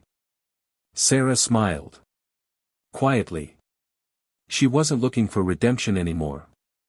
She was looking for resilience. But resilience has a funny way of testing itself. And that test came, unexpectedly, from the U.S. Department of Energy. It started with an email flagged by their press assistant. Subject, EcoTrack Federal Collaboration Opportunity. Sarah rolled her eyes at first, assuming it was another PR stunt or misguided award. But then she read the signature line. Dr. Kevin Madrigal, Deputy Director of Clean Communities Initiative. It was real. The Department of Energy was piloting a new initiative called Every Action, aimed at measuring individual energy-reducing behaviors across the country. Their goal? Gather actionable data to shape climate policy based on real people, not just corporations and carbon markets. They wanted to license EcoTrack's tech as the backbone. A multi-million-dollar federal contract. Sarah took the meeting. And she was blown away. Madrigal wasn't just a bureaucrat, he was a former community organizer turned climate policy nerd. He spoke her language. "We need better data on what people are actually doing," he said. "You built that.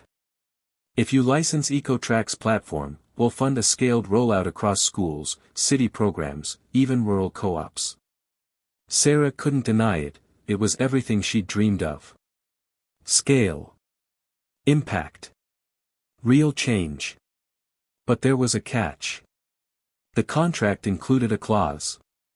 A seemingly minor requirement that EcoTrack's back-end infrastructure be hosted on a federal data cloud, subject to review and optimization by a third-party government partner. Sarah flagged it immediately. "Does that mean you can access user data?" Madrigal hesitated. "Technically, yes. But we don't want it. We want metadata, patterns, not identities. We'd anonymize everything." But Sarah wasn't so sure. The core promise of EcoTrack, privacy, transparency, trust, was non-negotiable. "We don't track users. We don't sell data. That's our bedrock," she said firmly. Madrigal sighed. "Look, I believe in what you're doing. But at this level of national infrastructure, we need interoperability. Otherwise, we can't justify the funding." Back at HQ, the board was giddy. "This would secure our runway for 5 years, one advisor said. "It opens doors to international partnerships," another added. "Imagine if the EU follows." Kavita wasn't convinced.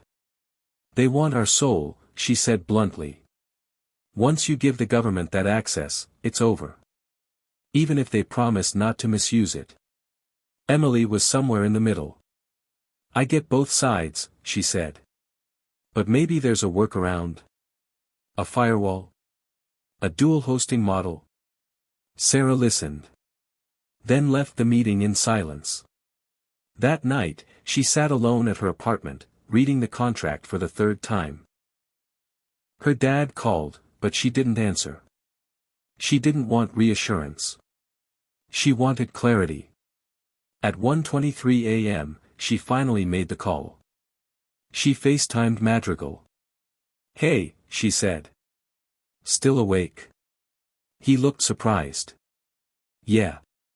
Working on the Iowa rollout model." "I'm going to say no," Sarah said.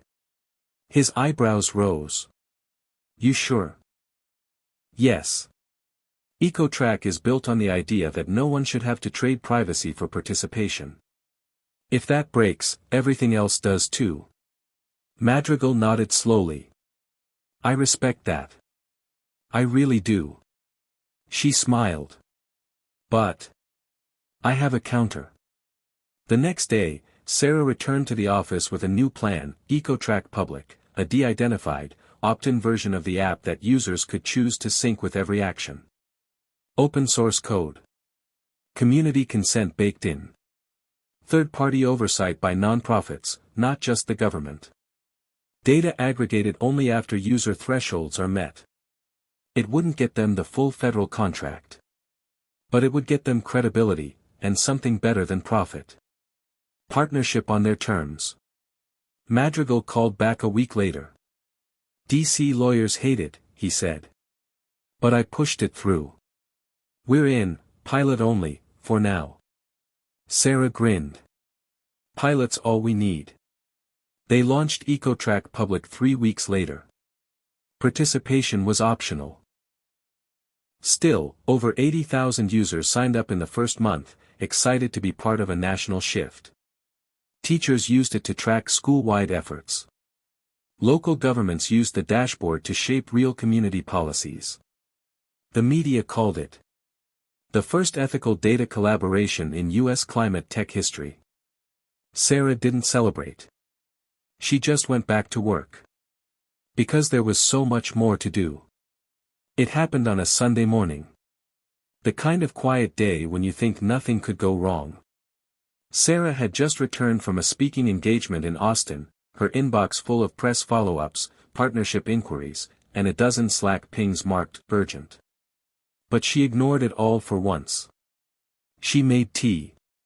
She texted Emily a meme. She FaceTimed her dad. No answer. He always answered. She drove to his apartment. A short 15-minute ride that felt like hours. The moment she walked in, she knew. The lights were off. The TV still on. His phone was on the armrest of his recliner. And he was slumped slightly to the side, peaceful. Gone. No drama. No struggle.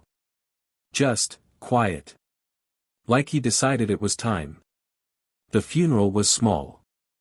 Her dad didn't like big crowds. Just a few old friends, a cousin from Houston, a retired librarian who used to ride the bus with him every week. Sarah gave the eulogy. She didn't talk about his job history or the money they never had. She talked about the moments. How he never left the house without a reusable bottle. How he taught her that waste was just a failure of imagination. How he called EcoTrack her digital garden. He was proud. She knew that. But now the pride sat like a stone in her chest. Because she didn't know who she was without him. After the funeral, Sarah disappeared. She told Emily she needed a week. Then it turned into 2. Then a month. She didn't open her laptop. She muted Slack. The EcoTrack board was supportive, for a while. But messages started coming in. Are you planning to resume media soon? Investors asking about leadership continuity. We understand your grief, but the company's momentum can't wait. Sarah didn't care. For the first time since the idea of EcoTrack was born, she felt numb to it. It wasn't burnout. It was absence. She spent her days walking. Through Oakland's lesser-known trails. Past community gardens. Around her dad's old neighborhood. She stopped once at the cafe where she and Emily used to meet and sat outside, watching people pass. And then one afternoon, she saw it. A group of high schoolers, laughing loudly, all wearing matching canvas bags that read, "Track impact, not perfection." She watched as one girl scanned a QR code on her bag, logged something on her phone, then turned to her friends and said, "That's 3 habits this week." Sarah blinked. That line on the bag? That was hers. A quote from her first press interview over a year ago. And these kids were living it. Even without her. She called Emily that night. "I think I need to step back," she said. Emily paused. Step back, like, take more time. Step back, like permanently. There was a long silence. "You're serious?" "I don't know if I can be the engine anymore," Sarah said. "But maybe I can still be the soul." The board resisted the idea. Hard. "You're the brand," one advisor said. "People invest because of you." Sarah didn't flinch.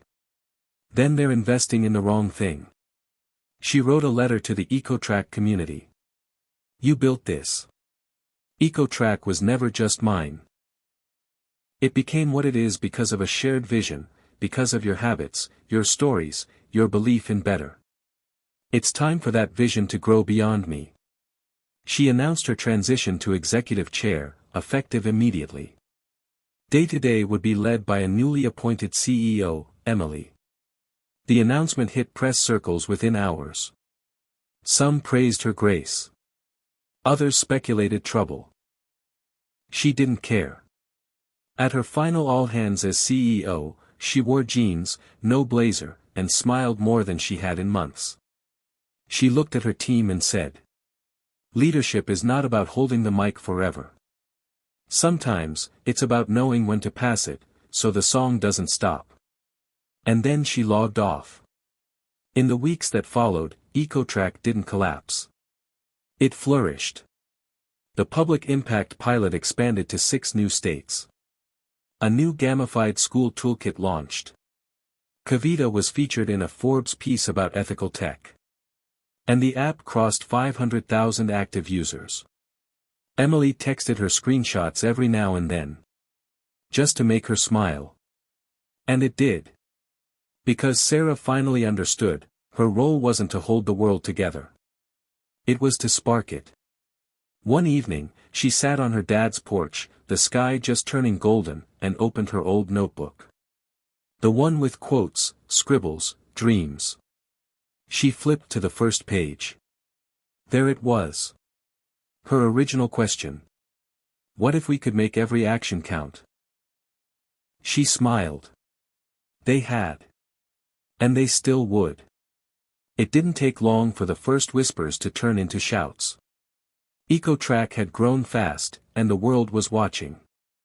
But just as Sarah stepped into the background, someone else decided to step forward, ready to take everything EcoTrack had worked for.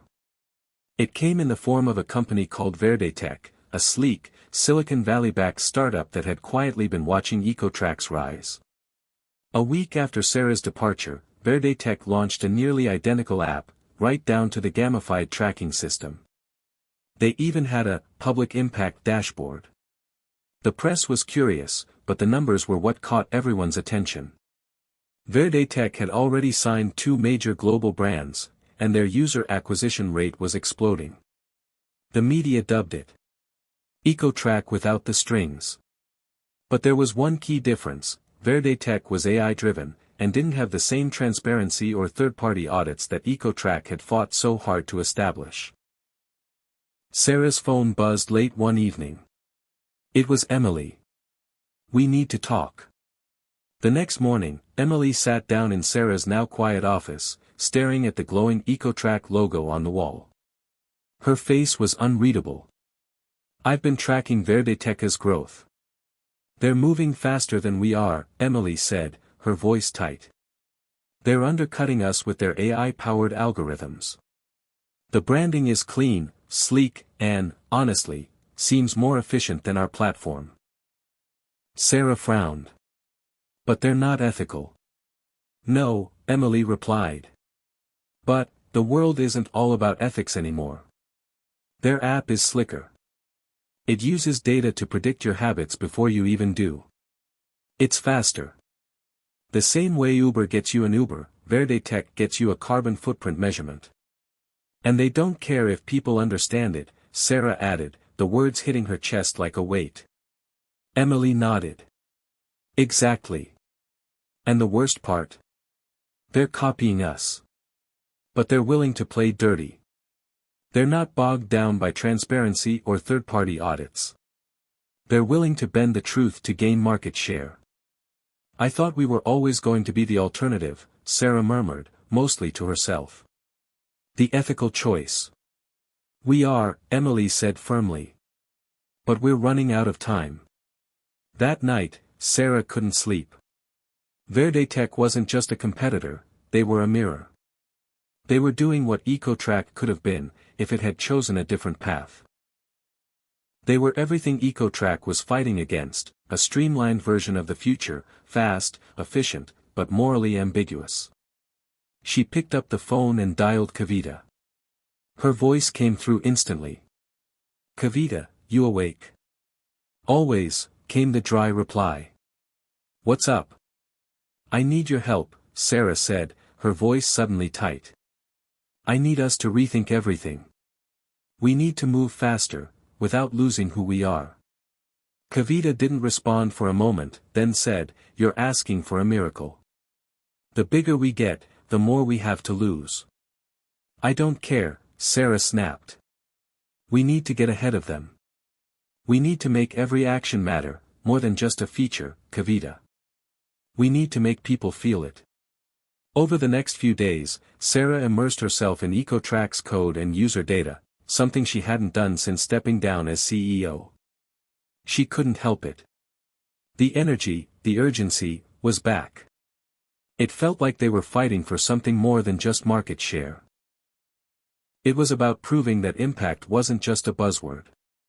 She found Emily, Kavita, and the product team in a war room. They were all deep in conversation, arguing about ways to evolve the platform. "It's all about the narrative, Sarah," Emily said. "The way Verde Tech positions their tech is brilliant. It's easy to understand. Simple. Clean." Kavita leaned forward. "But that's the issue, Emily. Simple can be misleading. EcoTrack isn't about ease, it's about education. The more people understand, the better choices they make." "We have to go deeper," Sarah said, suddenly realizing it. "We've got to make the user feel that when they make a positive impact, they're changing the world in real time. No more just tracking, let's create a feedback loop. Users can actually see the positive environmental changes they're making as they happen." Emily's eyes widened. "Like an instant reward system that links their actions directly to a visual, real-world outcome?" "Yes. We need to build a visual representation of the difference they're making. So, they don't just log their impact. They see it grow in front of them, like a tree blossoming, or an ocean clearing up." Kavita nodded, her voice sharp. "I like it. But we'll need more data. A partnership with actual climate impact organizations. We can't just fabricate it. It's got to be grounded in real outcomes." That night, Sarah sat alone in the office, staring at the wall of notes. The vision was clear now. They would build a new kind of platform, impact as evidence.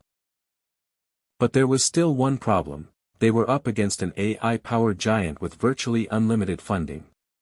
Verde Tech was winning the battle of user experience.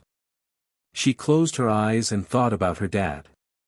About all the times he told her that doing things the right way might take longer, but it would be worth it in the end.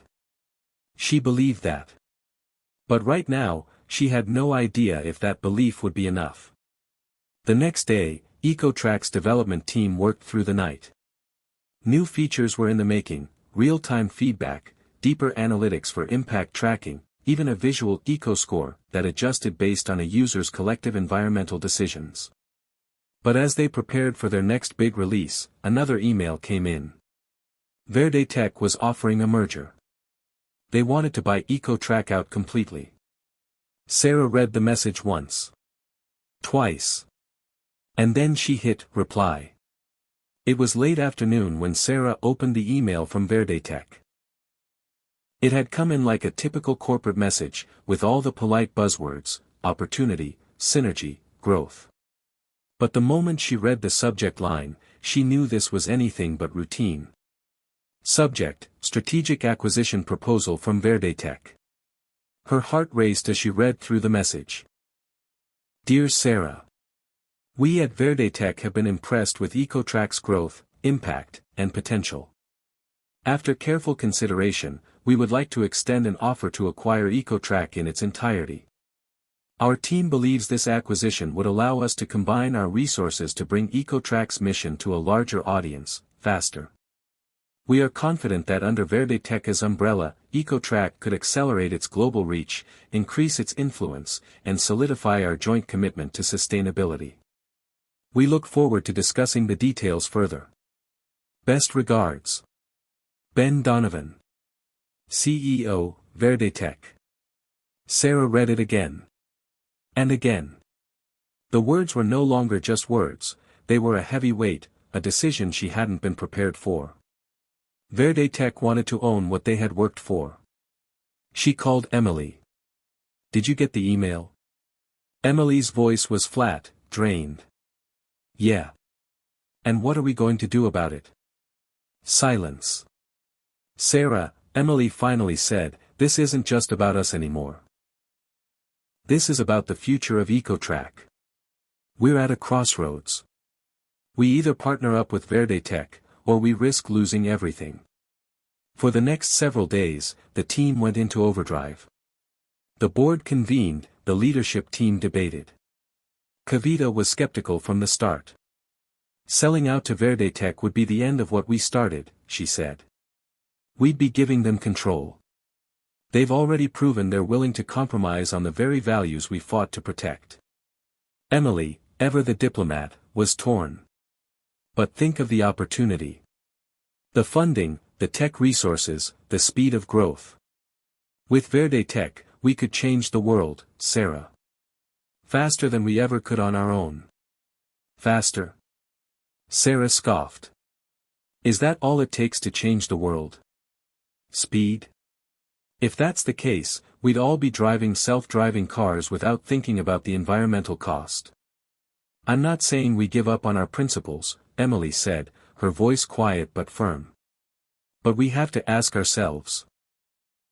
Are we serving the cause, or are we serving our egos? It was a fair question. One that had been haunting Sarah for days. The weight of the decision was immense.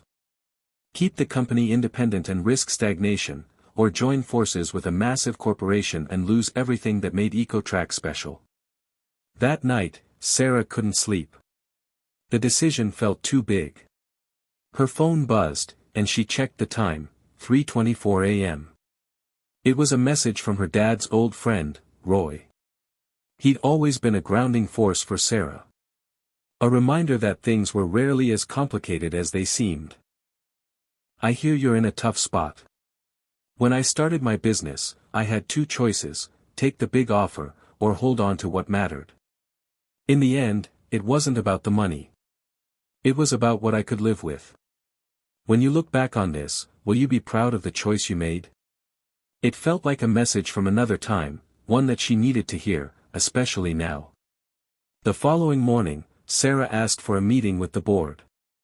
As they sat in the conference room, the tension was palpable. Emily, Kavita, and a few others were there, but it was clear that the majority of the room was leaning toward accepting the offer from Verde Tech. The promise of faster expansion was tempting. The financial security was enticing. Sarah opened the conversation with one simple question. Why do we do this? She asked, her eyes scanning the faces in the room. Why does EcoTrack exist?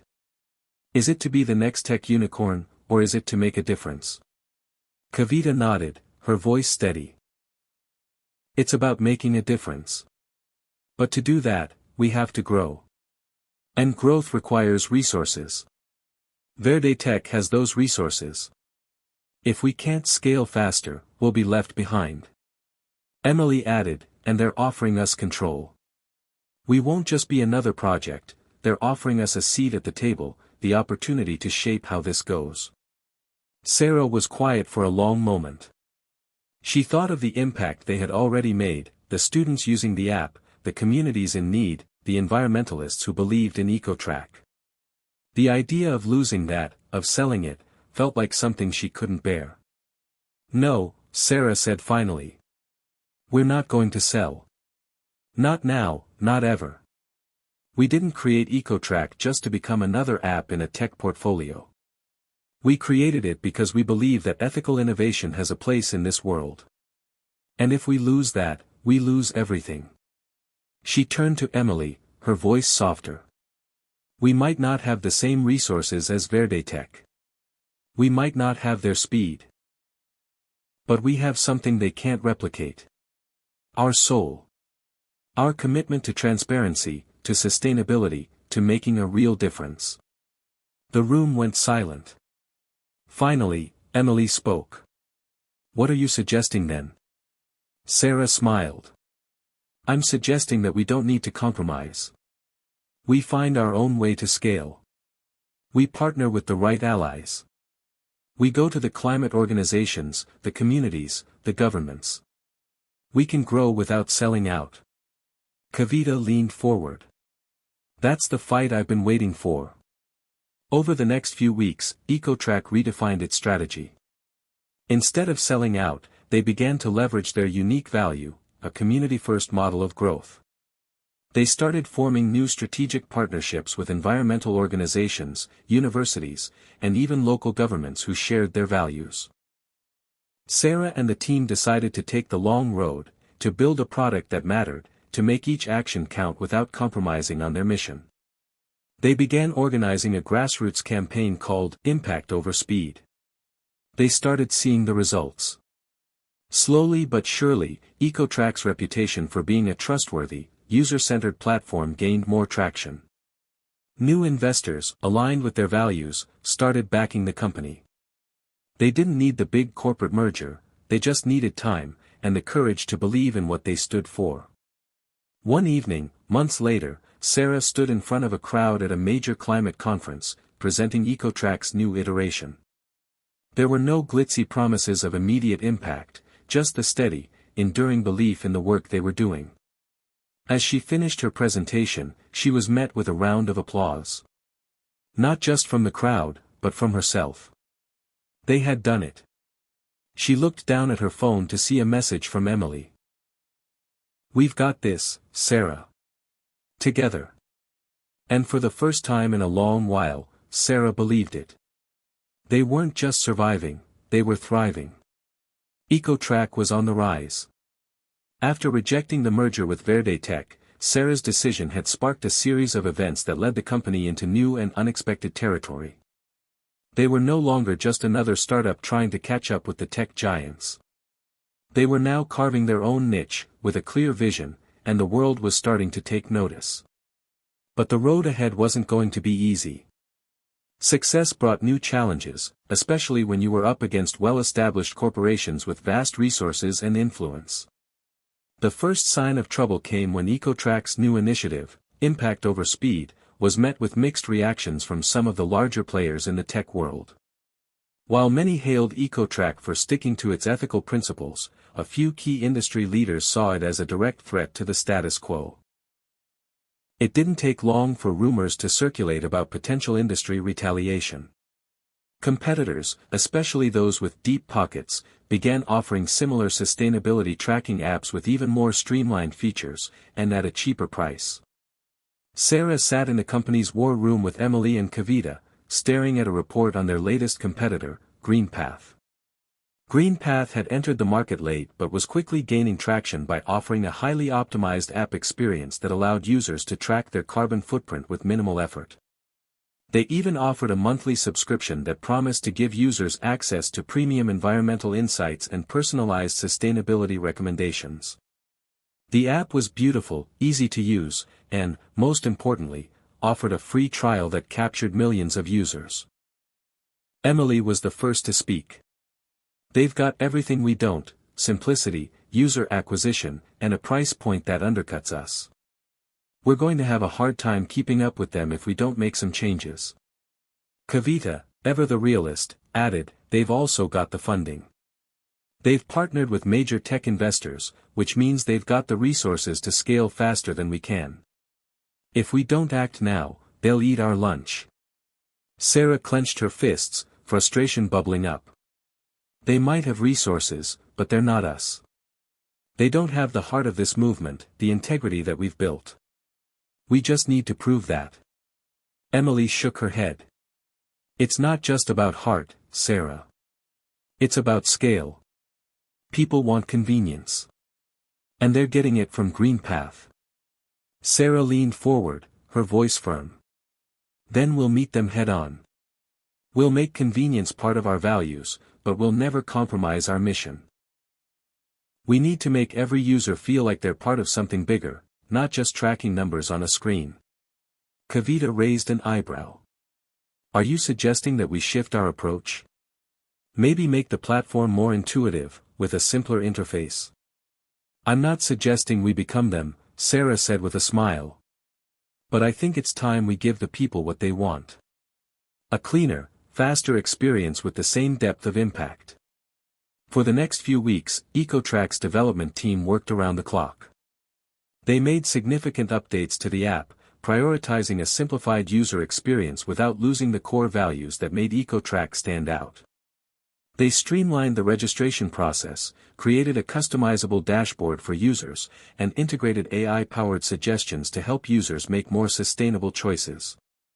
They even rolled out a limited-time offer for new users, a free trial period with access to premium features. Meanwhile, Sarah spent most of her time on the front lines. She didn't just stay in the office, managing spreadsheets and meetings. She was out there, talking to users, joining online forums, and listening to what people truly wanted from the platform. "I think the free trial is a game changer," one user said in an online chat. "But I also like the idea of seeing how my actions actually make an impact in the world. I want more than just numbers, I want to see the results." That feedback became their guiding principle. EcoTrack wasn't just about tracking a person's carbon footprint, it was about showing them the real-world consequences of their actions. Positive reinforcement was now baked into the app, with features that not only tracked carbon reductions but also allowed users to donate to environmental causes directly through the app. One afternoon, Sarah received a call from Ben Donovan, the CEO of Verde Tech. They hadn't spoken since the merger offer, but it seemed that Ben had been watching EcoTrack's progress from a distance. "Sarah, I have to admit, I'm impressed," Ben said, his tone respectful but still competitive. "You've done what many thought was impossible. You've created a sustainable app that not only works but also resonates with people. But I have to ask, how long do you think you can keep this up? Your margins are slim, and unless you raise more capital, scaling will get more difficult." Sarah paused for a moment before responding. "You're right. It's not easy. But that's why we're doing things differently. We're not just another app, we're a movement. And movements aren't built on profits alone. They're built on values, on making real change." Ben chuckled. "You sound like you've got your convictions. But let's be clear. If you don't find a way to bring in real revenue, someone's going to come in and take your market share. We both know that." "I'm aware of the stakes," Sarah replied coolly. "But I'm not playing for the short-term gain, Ben. I'm playing for something that will last." He didn't say anything for a moment, then spoke again, his voice softer. "I can respect that. But remember, even movements need to evolve. Don't let your pride get in the way of what could be a game-changing opportunity." Before Sarah could respond, Ben hung up. As the days passed, Sarah couldn't shake Ben's words. She'd always prided herself on sticking to her principles, but now the pressure was mounting. She could feel the weight of the decisions she had to make. Was her pride worth risking the future of EcoTrack? Was there a way to grow without losing the core values of the company? She turned to Emily and Kavita. "What do you think? Should we take a step back and consider the offer again?" Kavita shook her head. "We can't compromise, Sarah. Not now. We have to fight for the long-term vision." Emily looked at Sarah, a thoughtful expression on her face. "But we do need to find ways to scale. We can't just keep playing defense. If we don't innovate, we'll be left behind." The room fell silent as Sarah mulled over her next move. That night, Sarah sat alone in her office, staring at the wall of notes and plans. The decision felt too big for just one person to make. It wasn't just about growth, it was about legacy. What kind of company did EcoTrack want to be? What would they stand for? And more importantly, was she willing to risk everything to find out? It was a few weeks later, and Sarah was standing at the top of EcoTrack's headquarters building, looking out at the skyline. The city sprawled before her in a mixture of steel, glass, and green, each representing something different, something she and EcoTrack were fighting to protect. As she watched the sun dip below the horizon, casting a golden glow across the landscape, Sarah felt the weight of her decision bearing down on her. The world was changing fast, and so was EcoTrack. But was it changing in the right direction? The internal debate had been fierce. After much discussion and a few sleepless nights, Sarah had decided that EcoTrack would not go down the path of corporate compromise. They would fight to maintain their independence. They would fight for their values, their mission, and their soul. But there was a new understanding in her heart: they couldn't do it alone. They needed allies, partners who shared their vision. And they needed to evolve to meet the growing demands of their users, without sacrificing the core of what made EcoTrack special. As Sarah sat down in her office the following morning, she opened her laptop and called a team meeting. Emily, Kavita, and several other key team members gathered around the table. "I've been thinking about what Ben Donovan said," Sarah started. "And honestly, I think he's right in one way: if we don't find a way to scale, we're going to get buried. But I don't want us to scale at the cost of our values." Kavita nodded, her expression serious. "So, what's the plan?" Sarah smiled. "We've got the heart of the movement, people want to make a real impact, and we've given them a tool to do that. Now, we need to make that tool accessible to more people. We need a growth strategy that doesn't sell out, but instead builds sustainable partnerships." Emily looked at Sarah, a spark of recognition in her eyes. "You're talking about finding partners who can help us scale ethically. Investors, environmental organizations, tech firms who align with our mission." "Exactly," Sarah replied. "We need partners who can provide the resources and expertise to take EcoTrack to the next level. But we do it on our terms." Kavita leaned forward. "That sounds like we're finally bringing everything together. We focus on what we stand for, but also learn to play the game in a way that doesn't compromise us." The team set to work, re-evaluating every aspect of EcoTrack's strategy. They redefined their mission, solidified their goals, and focused on building new sustainable partnerships with the right allies. One of the first steps they took was to reach out to environmental organizations that had similar values, groups that worked on the ground, influencing policy, educating people, and driving real change. To their surprise, these organizations were incredibly receptive. They weren't just looking for financial backing, they were looking for collaborations that would help them expand their outreach while staying true to their environmental goals. One such partnership was with the Green Movement, a global nonprofit organization committed to sustainable development and climate advocacy. They offered EcoTrack an opportunity to integrate their platform into schools, universities, and community outreach programs. In return, EcoTrack would help them track their carbon offsets and show real-time data on how their projects were affecting local environments. This partnership was a game-changer. It was the kind of collaboration that kept EcoTrack's values intact while dramatically expanding its reach. EcoTrack's platform now became a tool that not only tracked individual carbon footprints but also measured collective impact, allowing users to see how their personal efforts were contributing to global change. The next breakthrough came when EcoTrack was invited to pitch at a global sustainability summit. The event was a meeting of some of the most influential minds in the environmental and tech industries. It was a risky move, but Sarah knew that EcoTrack needed to be seen by the right people. She, Emily, and Kavita spent weeks preparing, refining the pitch, and making sure that EcoTrack's vision was clear: tech for good, growth without compromise. The summit was intense, with hundreds of eyes trained on the stage. The competitors were fierce, large tech companies with massive budgets and established networks. But as Sarah stepped onto the stage, she felt something shift inside her. The weight of the past few months, the long nights, the tough choices, it all led to this moment. She wasn't just representing a company. She was representing a movement. She started strong, speaking passionately about EcoTrack's mission and what it stood for. But then she took a risk, something that felt authentic to her, but which could have easily been seen as naive. She talked about the importance of integrity in the tech world.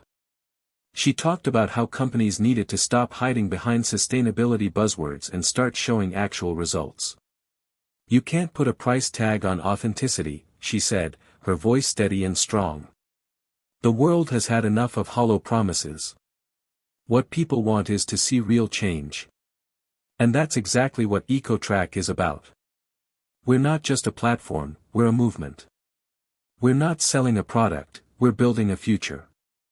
The room was silent as she finished. Sarah held her breath for a moment, unsure of how her words had landed. But then, to her relief, the applause started, slowly at first, but building until it filled the entire hall. That night, Sarah couldn't sleep. Her mind raced with possibilities. The summit had been a success, but now the real work began. There was still a long road ahead, with many more decisions to make, many more partnerships to form. But for the first time in months, Sarah felt clear. They weren't just trying to survive. They were trying to transform the way tech could be used to drive change. And they were going to succeed. Several months passed, and EcoTrack's growth began to skyrocket. New users flooded the platform, and the partnerships they had formed with environmental organizations continued to flourish. But more than just financial success, EcoTrack began to see real impact. Communities were reducing their carbon footprints, students were learning about sustainability in ways they never had before, and large corporations were starting to take notice. As the year came to a close, EcoTrack reached a significant milestone. They were officially recognized by the United Nations as one of the leading apps for sustainability and environmental impact. It was a moment Sarah had dreamed of, but never truly believed would happen. She stood at the podium, accepting the award, surrounded by the team who had supported her every step of the way. Sarah looked out at the crowd, feeling a deep sense of pride. But more than that, she felt a profound sense of purpose. They had done it.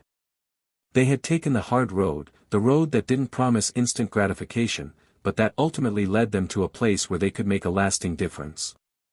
And in that moment, she knew one thing for sure: this was just the beginning. As Sarah left the event, walking through the bustling streets of the city, she looked up at the stars and thought about everything they had accomplished. It had been a difficult journey, one full of uncertainty and challenges.